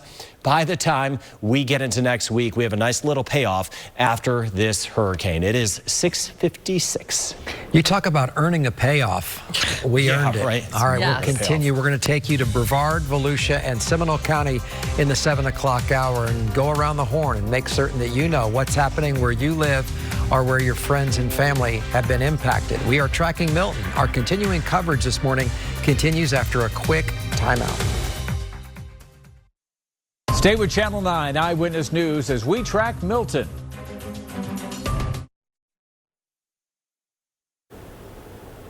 All right, welcome back. We are continuing to follow what is left of Hurricane Milton. We can tell you right now that in Clearwater, we've been watching some water rescues happening over there after Milton made its way around 8:32 in Siesta Key when it made landfall. But again, these are live pictures from Clearwater when you can see that actively water rescues are happening. Yeah, they had so much storm surge, not to mention all of the rain. In the Tampa area, they got as much rain today as they did in October, and October was a record-setting month, to put things in perspective. And this is also being replicated, you know, down in Fort Myers, the Naples area as well. Those streets are flooded. The storm surge there has impacted them. We're also having rescues happen here in Central Florida. And we're going to go over to Brian Shields in Severe Weather Center 9. And that rising water, Brian, has created all kinds of problems here in Central Florida and throughout the region. Yeah, especially with the amount of rain. I just updated some of the rain totals, so I'll show you that. Now, some good news to pass along. We're getting to see finally the back end of the system as it moves offshore. So we're going to be really improving over the next few hours, which is good news to pass along. This shot here, first light now. Sun comes up in about 20 minutes, but of course, it's cloudy out there. This is our Daytona Beach tower cam, which we lost control over. It fell over, got kicked around by the winds. This is the shot it has now, and we'll see as the sun comes up what that is showing. And you still see the winds in Daytona Beach, where that camera is, gusting to strong tropical storm force winds. The hurricane conditions are almost all done. 70-mile-per-hour winds in Daytona Beach, the gust. But there we go, some hurricane gusts still in Melbourne and Palm Bay. The winds have picked up again. This is going going to be the last kind of significant batch, Melbourne, Palm Bay. And then we'll start to get some improvements. The center moved away. So once those winds turn, that's why we have some of the winds gusting to 80 miles per hour in parts of Brevard County. Inland, it's dropped. 48 in Sanford, 35 in Orlando, running in the 30s now, Marion, Sumter, and Lake, 25 miles per hour in Kissimmee. So we are getting those improvements inland as the shield of rain moves away. We get a look at those power outages. These shot up right around midnight to about 5 in the morning as we were tracking those together on TV. 150,000 without power in Volusia, 86,000 without power in Brevard. And when I went on TV at midnight, there was just about 5,000 without power in Brevard, 92,000 without power as we work our way into Orange County, and 44,000 without power in Osceola. So there's the spin. It's offshore. The center's offshore, still getting clipped by mainly tropical storm conditions now, but this is moving away. It's not going to come back at us. It's not going to do a weird, funky loop or something like that. It is moving away, and it will continue to weaken. But there's the rest of the rain. Daytona Beach, Ormond Beach, Daytona Beach Shores, Ponce Inlet, Dunlawton area over toward Port Orange, and then swinging to the south over toward Oak Hill. Still some heavier rain and gusty winds, Orange City and Deltona. And then Orlando, the rain just kind of starting to cut off. Waterford Lakes, Lake Nona on the edge of Hunters Creek, Kissimmee, and Hullapaw, but moving away. Winter Springs, this is our last batch of some gustier winds and rain, or at least strong winds and rain as we work our way into Seminole County. The rain we had, look at this blue and white shading right in through here. Volusia, Seminole, parts of northern Lake into Orange, and then back through southern Lake, southern Sumter in northern Polk County. That is where we had over a foot of rain in some spots. Hence the crews out there trying to help some people that have gotten some water in their homes, and we'll have more on that ahead. So we had those bigger amounts right on a forecast. Unfortunately, you prepared, and everyone was very, very prepared for this. And I do believe that is going to kind of limit any big problems we have today. Of course, there's going to be problems, but all the preparations surely helped out. 9 o'clock today, winds still kind of gusty inland, but 20 to 30, 35, that sort of thing. That's okay. At the coast, though, still some of those gusts pushing 60 miles per hour even by the time we hit later this morning. But by midday, some of the winds drop off. They may kick around again a bit at our coast. It is going to stay windy at our coast as we go through the day, just not as strong as what we have right now. So as we take you through the day, bringing you through the day ahead, the rain is going to cut off. We're just tracking those winds this morning, much better inland, watching the coast over the next 3 to 4 hours for those tropical storm conditions. And then by the afternoon, we are looking much better in the 70s. Just monitor any residual issues out there. It's still going to be breezy, so we'll still see some branches kind of coming down off of some trees. The ones that kind of broke last night, they may still kind of topple down as you try to make your way out later. But let's let those crews get out there first and kind of assess things. And then, yeah, beautiful weather down the road behind this. A lot of us are without power and may be without power for several days, but at least the sleeping weather, we're running in the 60s. This system, this hurricane, may have brought in our dry season. We'll see if this drier pattern does hold, and that also means our more comfortable season with a drop in humidity. And look at Wednesday, we'll be down in the 70s. It is 7:05. Martha, Greg. That was perfection. Yes, good way to end. I couldn't believe I actually saw a 70 there on the board. Thank you, Brian. Well, as Hurricane Milton is moving across central Florida and out into the Atlantic, we are seeing still lots of wind pummeling Brevard County, and I'm taking a look at some of these feeds. People are just like, okay, already, enough. But that still hasn't stopped the storm from creating a lot of concern for people along our coastline. Oh, Giovanni Diaz is in Cocoa Beach right now. Gio, you're still getting blown away. It is still pounding us here, you guys. It's very strong. The winds just keep going stronger and stronger by the minute here. We've been seeing the pieces of the roof that just came out from this supercuts here just keep going along here. They're passing by us. There are pieces in the middle of the street. Across the street, I can see a roof that looks like it's peeling off. It looks like it's a parking area, and the roof keeps just moving, and like some sheets just that are covering that roof just keep peeling off, and then that's just the intensity of the wind that keeps going. We are just south of Cape Canaveral. We were there earlier this morning, and then this is what we are dealing with right now as the system moves offshore. These are the weather conditions. This is the wind that we are dealing with. It's coming from what it feels like all directions from where we are here. I told you earlier there was nobody on the streets here. But now we started to see people here. I've seen folks who came here just to see what was going on. I had a gentleman who was telling me he had no power in his house for like hours since like 1 a.m. and he was tired and he wanted to take a look around and see what was going on, and he stopped by here. And I also have Victor Castillo here. He is a tow truck driver. He's trying to rescue people out there, see what's going on. He is here to talk to us. Victor, why are you out here on the street? Just making sure people doesn't get stuck out here. Making sure that I can give a hand whatever people may need out here. It's getting pretty bad. You were telling me that you've never experienced something like this before, even though you've been doing this for a while. Yeah, I've been doing this for a couple years now. I haven't experienced this weather. It's kind of wind, kind of rain. Did Hurricane Ian, but I got there in the aftermath. I didn't get to experience none of this, but for the people that got out of here on time, I'm glad you guys are safe. And you told me you rescued 3 people already from last night, is that right? From Cocoa. 2 bridges over, pretty much. Oh, man. But yeah, hopefully nobody else gets stuck out here. Hopefully everybody's home safe. And I hope you get home safe also. Yeah. You need to seek some shelter. The winds are picking up here. Thank you, Victor. Thank you so much. I just lost my hat. I have to go rescue it. And I'll come back to you in just a bit. Just a couple reminders here. There are lots of weather warnings for folks here in this area right now. I took some notes for you. We have storm surge warning, flood watch, and hurricane warning here in this area. So keep that in mind. Don't go out. Stay home because it's almost over, you guys. It's passing through this area.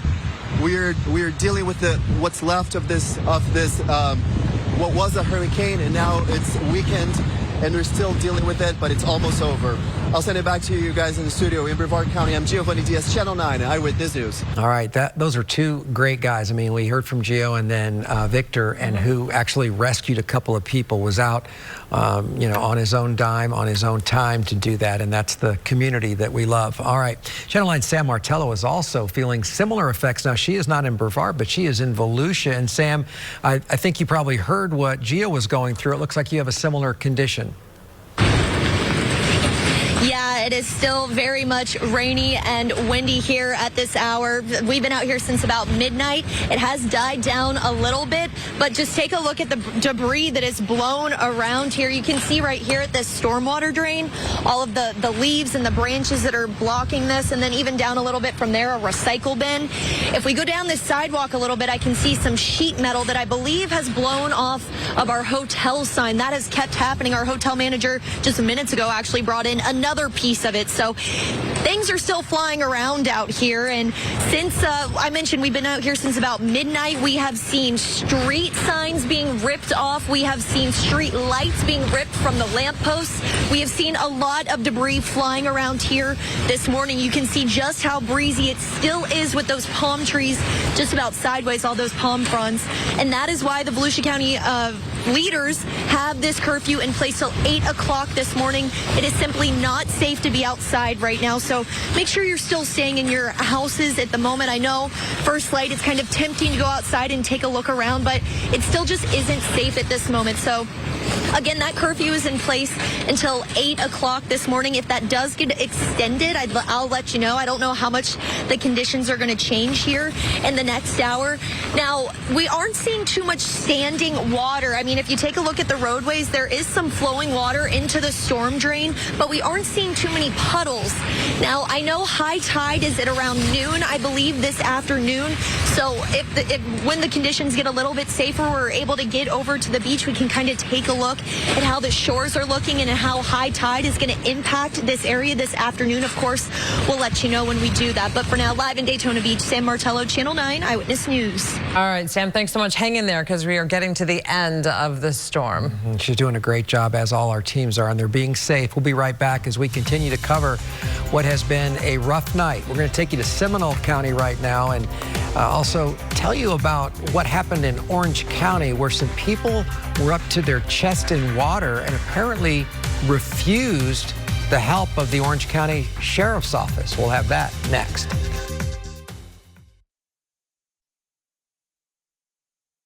All right, welcome back. Almost 7:15 in the morning on this Thursday. Thanks for being with us. I'm Martha Sagowski.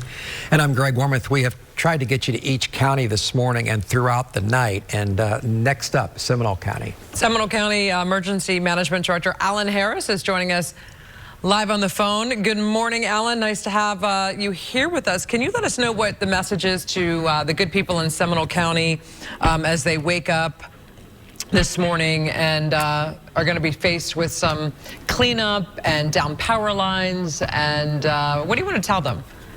Certainly. We have certainly experienced the wrath of Milton, pretty significant localized flooding across our entire county.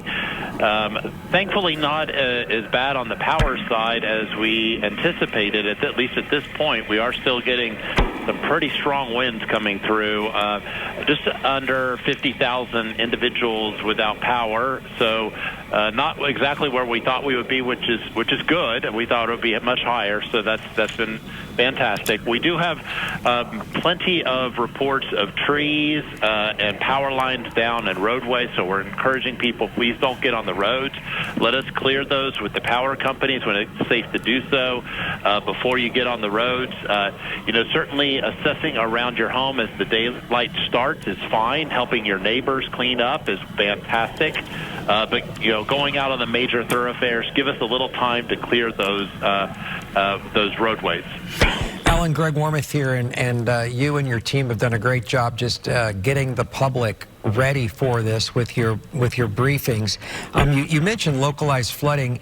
Is there any concern with also some of the, we had a shot right there, and I'll bring it back up, Forest Avenue in Altamont Springs. There's been some pretty horrific looking video that's come out of Seminole County from overnight. This is what appears to be a transformer fire. Have there been any issues like this that have been tough to control overnight? Yeah, so we have had to do a few rescues. We've had trees down in homes. We did have one injury related to that. That individual is doing okay at the Advent Health in Altamont Springs Hospital. We have had quite a few homes that were flooded, and we have had evacuations related to that as well. Our shelter count overnight increased pretty significantly. A couple hundred additional people came into our shelters because homes were damaged, homes were flooded, and they needed to get out of the way, so they went to the closest emergency shelter to get out of harm's way. We have had some transformers explode. People have probably seen that if they've looked out the window, seen lights in the sky. That's not lightning, most likely. Those are transformers blowing as these winds knock down trees. And just like we were anticipating, the root structures of these trees are 100% saturated. Over the last 4 or 5 days, really weeks, we've been just inundated with rain, and the last couple days have not been any different. One of our rain gauges over near Lake Sylvan was 13 inches of rain over the last 24-hour period. So just a lot of rain here in Seminole County. Alan, let's talk about the shelter situation. I mean, I've been using your line. These shelters were not the cruise ships. They were meant to be a lifeboat for so many people in Seminole County. How long are you going to keep the shelters open? When are folks going to be out of there? And, you're asking that folks stay off the roadways so that you can get your crews out there to start making things right in Seminole County. When are those shelters going to be closing? Yeah, so that's an excellent question. So it's kind of step by step through the day today. First is for our public works crews and our power companies, FPL and Duke, to do the major road clearings. Then we go to the secondary roads, making sure that those are okay. Any transportation signals that are down or broken, putting temporary signals there. If there's power out at one of those, putting up generators. So once that's safe to do, then we will open up the shelters for people going back home, so they can go back home and assess their homes. For those that are special needs clients, we have Duke and FPL representatives here in the EOC. We want to make sure that they have power, of course, before they go home. So we'll be pinging those homes to make sure it's safe for them to go back home before they go home, so they can plug in their medical equipment once they get home. We want to make sure it's safe when they get home. But that's not going to really start until these tropical storm force winds get off the coast, out of here, Seminole County. We're only about 30 miles from the coast, so once those bands leave the area, we're going to start to do those pushes and get people back home. Last question for you, Mr. Harris. High water rescue machines, we know that there were a couple of those purchased, and flooding is an issue. You talked about rescues overnight. Seminole County also has the post-storm flooding. You know, things that aren't happening now happen later as the water rises. Will those machines come in handy, or have they so far? Yeah, they have been incredibly handy overnight. We know that they will be utilized over the next few days and few weeks as the St. Johns River starts to increase. So we will be in recovery mode in sections of the community, and we will be still in response mode for about a week to a week and a half as the St. Johns River continues to increase and will continue to increase until it crests. And at this point, we actually don't even see on the forecast where it will crest. So we're a good week or so out for that. Most of the forecast models now show us in major flood along the St. Johns River. Wow. Yeah, that's a story that will keep being told. Alan Harris, thank you, and thank your team, and thank all of the people that made that EOC click overnight, because we just heard about the rescues overnight from trees down. We had an injury there. We had rescues from high water. And doing these rescues with that amount of rain and that amount of wind, never easy, but they're talented. We're going to go live to Q McCrae coming up with the biggest question mark that you have received throughout the night, which is? The Shadow Bay community up in Seminole County, where a woman clogged up the drain. Remember that? With concrete. She shoved concrete in there. And in essence, what that did was ruin it for the community because the water wasn't draining. We're just talking about a regular Florida afternoon rain shower. So add in Helene, add in that we already have extra rain and our grounds are saturated. And now we have Milton. So we wanted to see what's been happening. I have gotten so many DMs, emails from our viewers saying, hey, what's going on up there? What's the situation? And you know, this ended up in court, and a judge said, hey, you got to fix the problem that you caused, lady. So we want to see if she's actually done that, or if it's still an issue, and if people can get by in their neighborhood. Yeah, early reports are she has not fixed it. Also, we'll go to Jeff Deal, and he will report live for us along that river, that famous / infamous river that flows from south to north, and the people that live along it will be impacted, as you heard Director Alan Harris from the EOC say. They'll be impacted with recovery efforts for at least another week, if not longer. All right, Daytona Beach Fire Rescue responding to flooding right now as we speak. Yeah, let's check in with Eyewitness News this morning anchor Alexa Lorenzo. She joins us live in studio with more. Alexa. Yeah, they turned this video around for us pretty quickly. They were out here at 6 in the morning, 6:20. This is Clyde Morris Boulevard and Bill France Boulevard. It's difficult to see because it's still dark when they're making these rescues, but this intersection, it's a busy one. It's underwater. You can see right here some of the power boxes, the poles here. There's a car here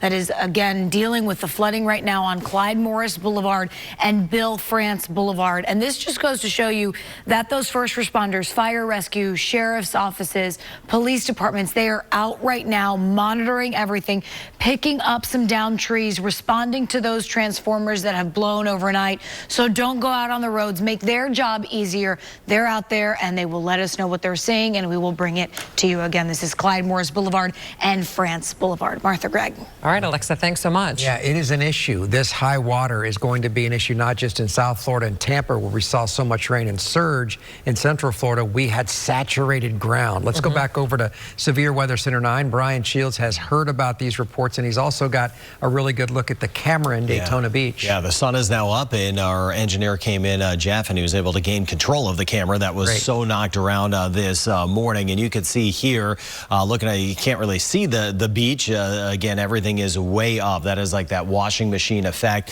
First look here in Daytona Beach, looking at the pier right there, which will be assessed. This is where those flags usually are, and those flagpoles still getting kicked around. Still tropical storm conditions right along our coast. And we've had some hurricane gust as well, and you see it right here. While the winds have died down inland, we still have some gust about 50 in Sanford. Right where I was showing you that camera, the winds are still coming out of the north at 60, and that is still the gust, not the sustained winds, but that is still piling up the water along our coast. Of course, the beach erosion, coastal overwash, and coastal flooding. Flagler, Volusia, Brevard, we'll get out there when we can do so safely. We'll let you know exactly what's happened along the coast overnight. See some of those winds, though, gusting still near to 80 miles per hour for us in parts of Brevard County, near Melbourne and Palm Bay. Those are big-time gusts. Those are hurricane wind gusts still, but that's about to move offshore. So at daybreak, where we are now, those tropical storm conditions along our coast, watching out for those branches and trees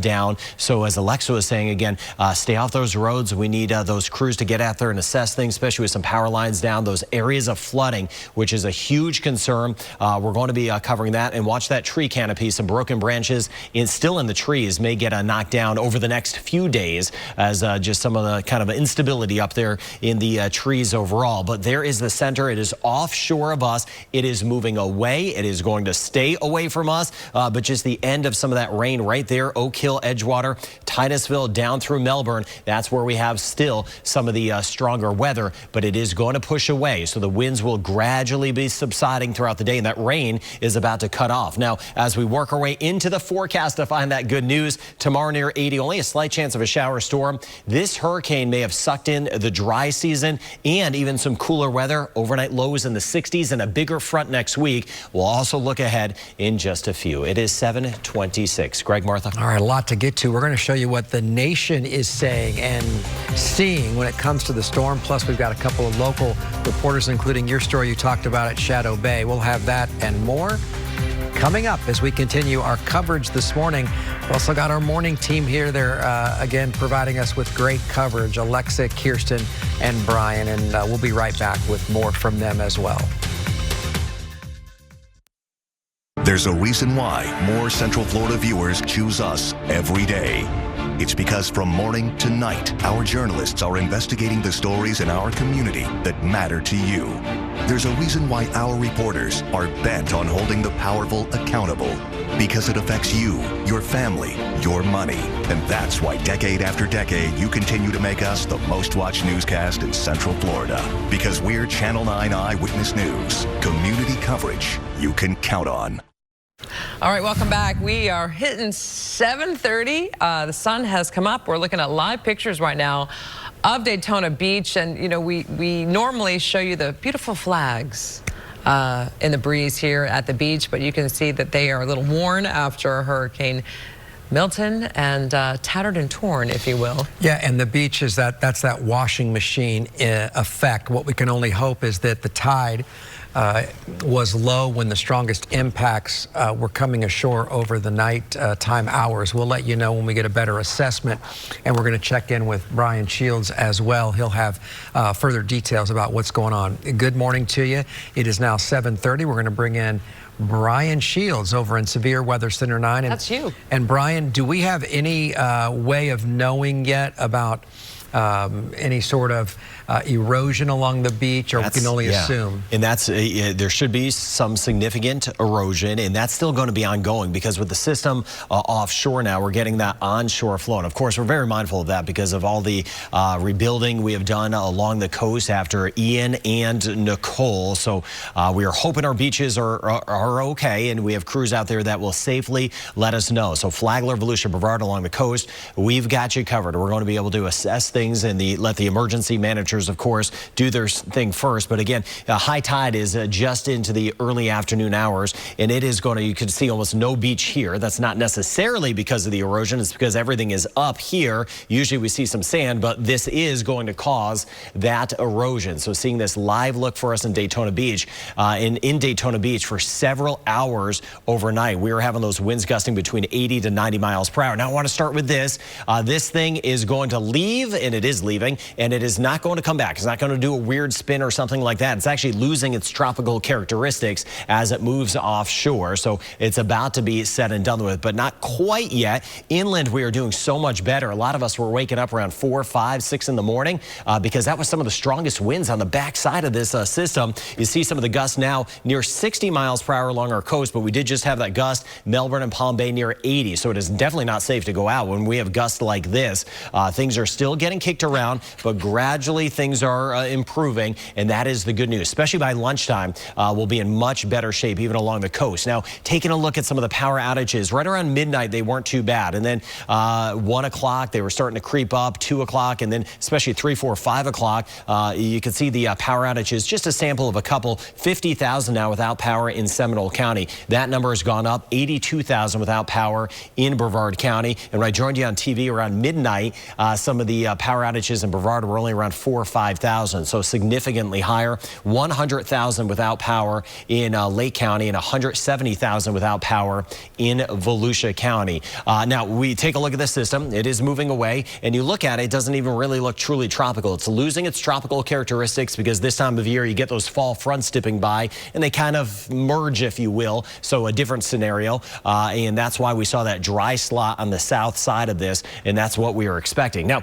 we get a look at some of the rain. It is finally almost done. You may kind of be maybe throwing some kind of fast-moving showers at us, Seminole and into Orange. There's the heavier rain still causing the gust. In this rain, that's where we have some of those gusts. That's why there's still 50 to almost 80 mile per hour gusts in Brevard County, and that's why we've also had some additional power outages. Now, as far as the rain goes, we had upwards of a foot of rain, Southern Lake, Southern Sumter, into parts of Orange, Seminole, and parts of Volusia. So we're going to monitor that flooding. The rain totals are right on cue, and we're going to let you know if we had anything crazier out there, and we're watching kind of all the areas that were hot spots in Ian to let you know what happened. But there are the winds at 9 o'clock this morning. Still some of the gusts near 50 miles per hour, but you see as we hit midday, things are going to be a little bit better. So as we take you through the day, a much better scenario as we hit the afternoon.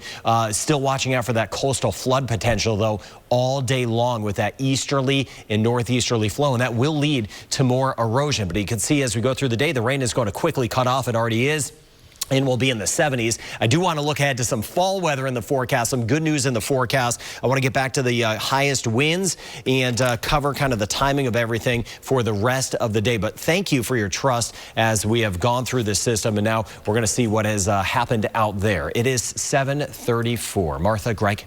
All right, we're going to head now from Volusia County into Seminole County and a neighborhood that typically wouldn't be on the news had it not been for the actions of one particular resident. It's in Altamont Springs. It is Shadow Bay. Yeah, this one resident there decided to stick concrete down the drain, and that in essence has affected her entire community because the water had nowhere to go. People couldn't drive in the neighborhood.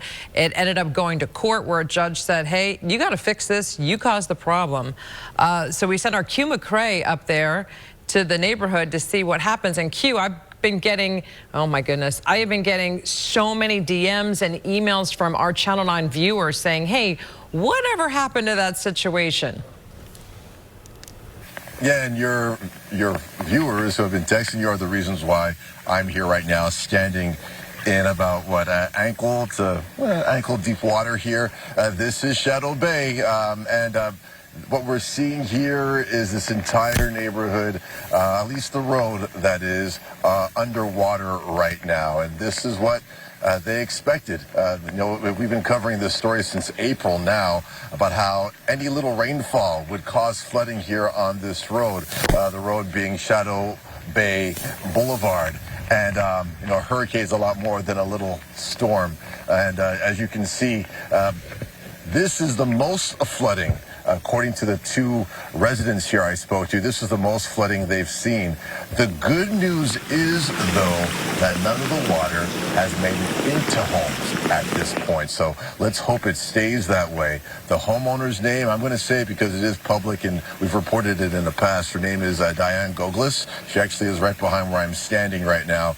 And in her front yard, it looks like she's may have placed a pump to get the water off of her property, or maybe it's in the back and it's piping out to the street here. But I was told that a number of residents on her side of the street, which is on the other side, they've also purchased pumps to get the water off of their property and into the roadway here.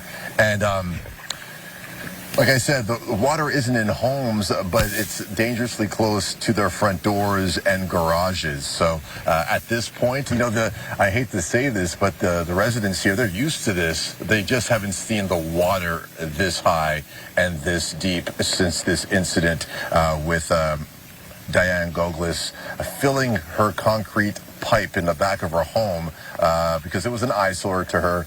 The story goes she reached out to all the residents here in her neighborhood, put letters on their doors telling them that if they didn't help her take care of the issue, she was going to fill the pipe behind her home full of concrete. And when her neighbors didn't reply or give her the answer she wanted, she went ahead and filled it with concrete. And the end result is what you're looking at right now. Every time it rains here in Shadow Bay, it floods. Now, we've been covering the court cases too. She was ordered to fix the issue or be fined daily.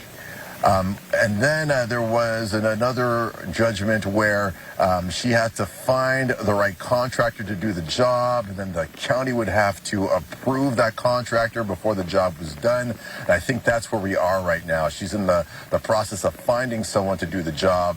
Once the county approves that contractor, then the repairs and removal of all that concrete will be done. And hopefully all this flooding is no longer an issue here in Shadow Bay, because again, they've been dealing with this mess since April. Again, every time it rains, this is what happens, but never this bad. Guys? It's amazing the actions of one person could inconvenience so many. And the last time there was a storm, Greg, you know, we heard from someone, a resident there, who said, I'm on oxygen. I need that delivery to breathe. And that person who had the oxygen had difficulty getting down the street because of what she did. And now they have to continually live with this. It just seems so unfair and so wrong for this community. Yeah, there were 2 big, basically manhole covers, and they were filled with concrete. And the impact on others, not to mention her own house, her own property value, and her reaction to all of this, basically thumbing her nose at her neighbors. It's problematic. So we'll see what happens after this particular storm. But it looks like that water there doesn't have anywhere to go, even though it's adjacent to Lake Brantley. And if she truly is pumping from her property out to the road, you're not supposed to pump and impact others. And so, again, I don't know that she follows the rules as it stands. Doesn't seem to care. All right, we are tracking conditions of Hurricane Milton in Seminole County, not just at Shadow Bay, but for the rest of the county, and another huge body of water. Yeah, we're going to go to our Jeff Deal, who is in Sanford, and you're on Lake Monroe. Jeff, you've moved there, and you got a whole lot of water behind you.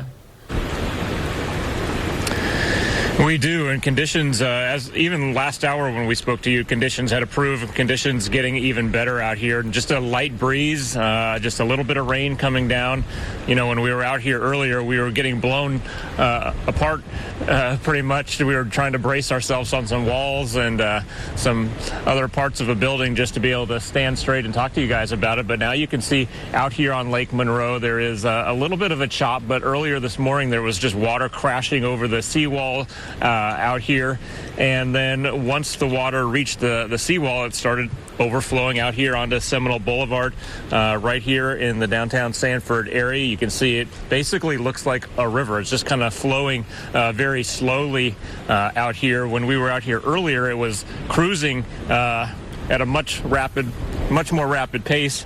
Down here, you can see it's kind of maybe about up to my ankles out here on the water. But this is something that does happen during these storms. We've seen this in some other storms in the past where water will cover this road. We've even seen it where the ground will get saturated, then high winds will kick up off the lake and then topple some of these trees and start blocking the road down here. The other thing that was interesting to note about this is something that Greg asked Alan Harris about, the Seminole County Emergency Management Director, is that, you know, the folks that we've been talking to over the last couple of days in Lake Harney and Lake Jessup, those areas also along the St. Johns River like we are here on Lake Monroe, they're going to be feeling the effects of this for the next couple of weeks. We're going to have to see what those levels are like, but he was talking about how they were going to be bracing for possibly major flooding in some of these areas along the St. Johns River.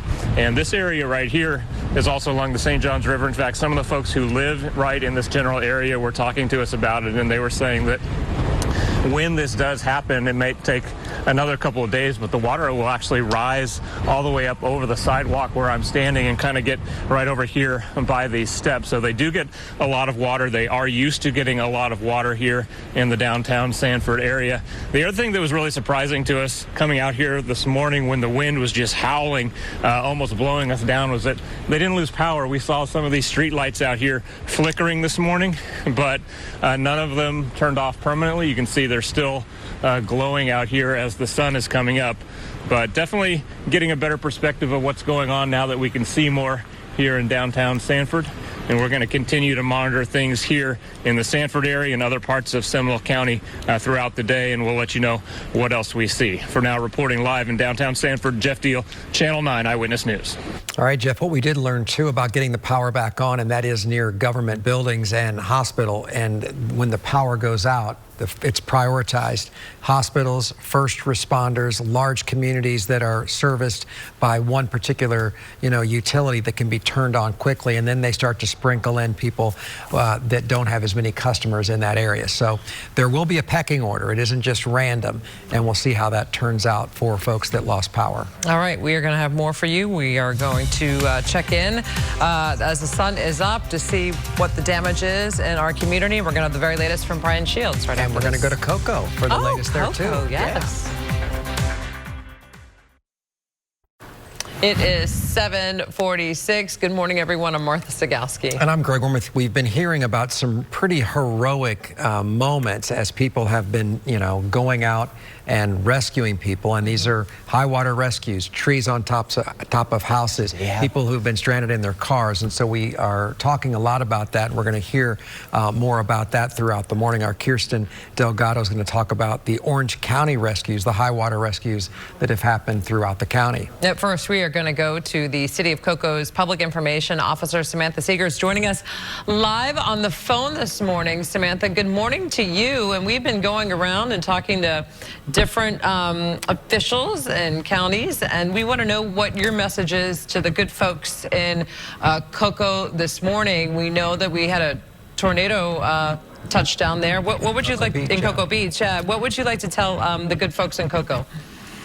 We are just continuing to monitor the storm and assess damages.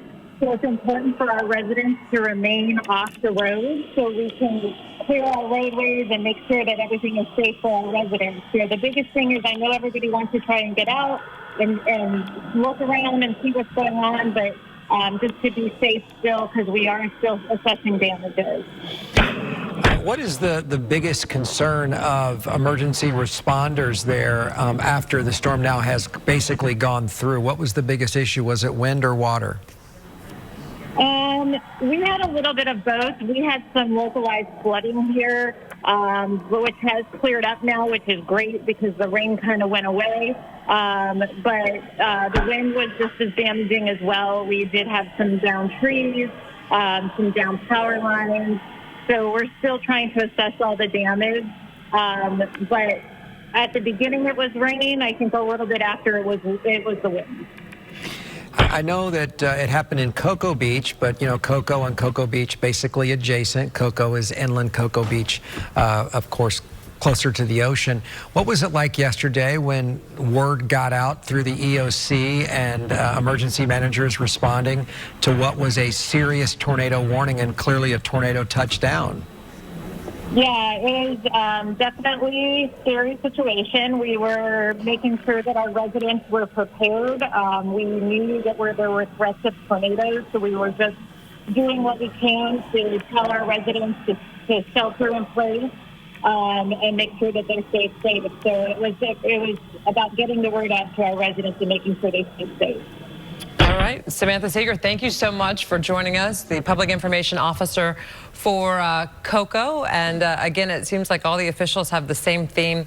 Hey, we're going to get out, assess all the damage. First thing this morning, people just have a little bit of patience while they clear the roadways, and then the power crews can get out and get the power back on. But it'll take a little bit of time, but seems to be everyone's in good hands so far. Yeah, and the one thing, this isn't to say, oh, you've got to stay trapped in your house. It has to be one of those things where being on the roads driving, unless it's an emergency, is not a good thing. But if you need to go for a walk in your neighborhood, if you see trees down or a power line down, don't wander to it. If there's water, we've talked about the issues of lines that have been electrified. You step in there and it's lights out for life. And then there's other issues with all of the pollutants that are in that water. We've listed it during our coverage, and I won't get that descript this morning, but it's not like it's swimming pool water. So I know kids want to get out there and splash around. Dangerous, dangerous, dangerous. Underline that health hazard to them. Let's not do that. All right.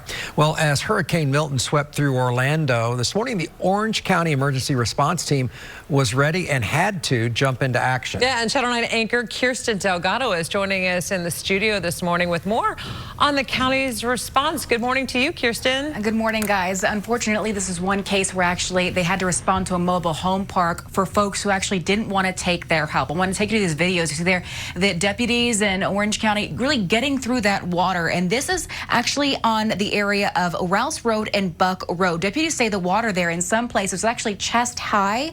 And then what happened was they were going through the water, try to help folks in those mobile homes. But despite those efforts, none of the residents there actually wanted to leave their homes. That's according to deputies there, first responders who are trying to help those folks out. Officials with the sheriff's office say they simply hope those folks are doing okay this morning. Of course, once it's safe to do so, we'll get out there in that neighborhood and check out on those folks. But unfortunately, as much as they wanted to help, these deputies were not able to help those folks there in that neighborhood. Again, this is off of Buck Road and Rouse Road, a mobile home park there. Folks just did not want their help. And thank you, Kirsten. We have seen that before, which is a curious reaction, but a lot of people, they don't want to leave their homes, and there's a long list of reasons. One, maybe they don't trust that the home will be in the same condition in terms of their belongings as they left it, and maybe they've also gone through something like this before and realize that at some point in the near future the water will recede. So people have their different motivations, but that's interesting. When you have waist deep water, you'd see people coming to save you, you'd think you'd get out of there. You would think. Yeah. We want to get the latest right now on the weather situation out there. Let's turn things over to Brian Shields, who you've been monitoring for us all night long. Yeah, and we will get improvements overall. We're going to watch, of course, the coast, watching the overall wind gusts, watching the pockets of flooding that we had, and watching that river flooding as we go forward. Here's that live look in Daytona Beach. Really no beach right now. That surf is going to be like this all day long with that flow coming in, at least in Volusia and parts of Flagler. Brevard County, the surf is going out, and you see it here with the center offshore now. Winds kind of coming out of the north, and Flagler and Volusia, that onshore flow coming off, though, as we work our way into Melbourne. And looking at some of the gusts, they've gone down inland. We expected to improve about an hour ago, and we did. It was really rocking 4 or 5 in the morning. Parts of Lake, Orange, Seminole, for example. Winds are down some in Kissimmee. Gust about 50 in Seminole County. We're doing better. Marion and Sumter covering everyone, watching everyone, of course. Winds, though, still gusting to about 50 to 55. Beverly Beach, Flagler Beach, Daytona Beach, and still some of the gusts pushing 80 miles per hour in parts of Brevard County. Do not be out there, of course, and all of us shouldn't really be out there. And what we could expect this morning, some down trees, down branches, watching those power lines that Greg and Martha were also talking about, and those pockets of flooding. And watch out for those loose branches in some of the trees the next several days, because stuff got knocked around above our heads. So we get a look at the center of this. This is now offshore. Heaviest weather was north of it, and that's what we had. That's what came right through for us. And because the wind field expanded so much, this from here down toward parts of the northern Bahamas, about 500 miles wide. We had such a big wind field in this, and that's why all of our counties got a piece of this. And that's why we have so many widespread power outages at this point. But the rain is just about cutting off. Little resurgence here along the St. John's, watching near Orange City, Sanford, Oviedo. If you still get some rain, the gusty winds, this is kind of the last significant batch right near Rockledge, Port St. John, Melbourne, down through Mico and Barefoot Bay. That's where some of the strong tropical storm winds and even some hurricane gusts are still possible just for the next about hour before that batch moves off. So we are improving. We're just watching the rivers and, of course, the seas as we go forward, and watching out for some additional beach erosion throughout the day, even some additional coastal flooding through the day. So you see, as we get through the afternoon, we are going to be looking better. And let's get to future track. And I want to show you the forecast in the fall front that will be moving our way. You see some of the rain still just hugging our coast. We'll see that over the next couple hours. But generally inland, we're going to be on the dry side once we get past the next hour or two. And then by 4 o'clock, you see the action that is sitting off of our coast at that point. Could see a stray little shower deep into the evening, just in Brevard, just kind of with that onshore flow. And we're still going to have that onshore wind later today, which means even into the evening, the beach erosion and some coastal overwash even as we get into tonight. So as the system moves offshore, we're still going to have those issues along our coast. Let's look ahead now in the forecast. And how about this? We have some fall weather that will be moving in. Tomorrow it's going to be pretty nice, near 80. Of course, stay out of the water the next several days. Those seas are so very dangerous tomorrow in through the weekend. But look at the numbers. Low to mid 80s this weekend. Overnight lows in the 60s, which is good if you're without power and without AC.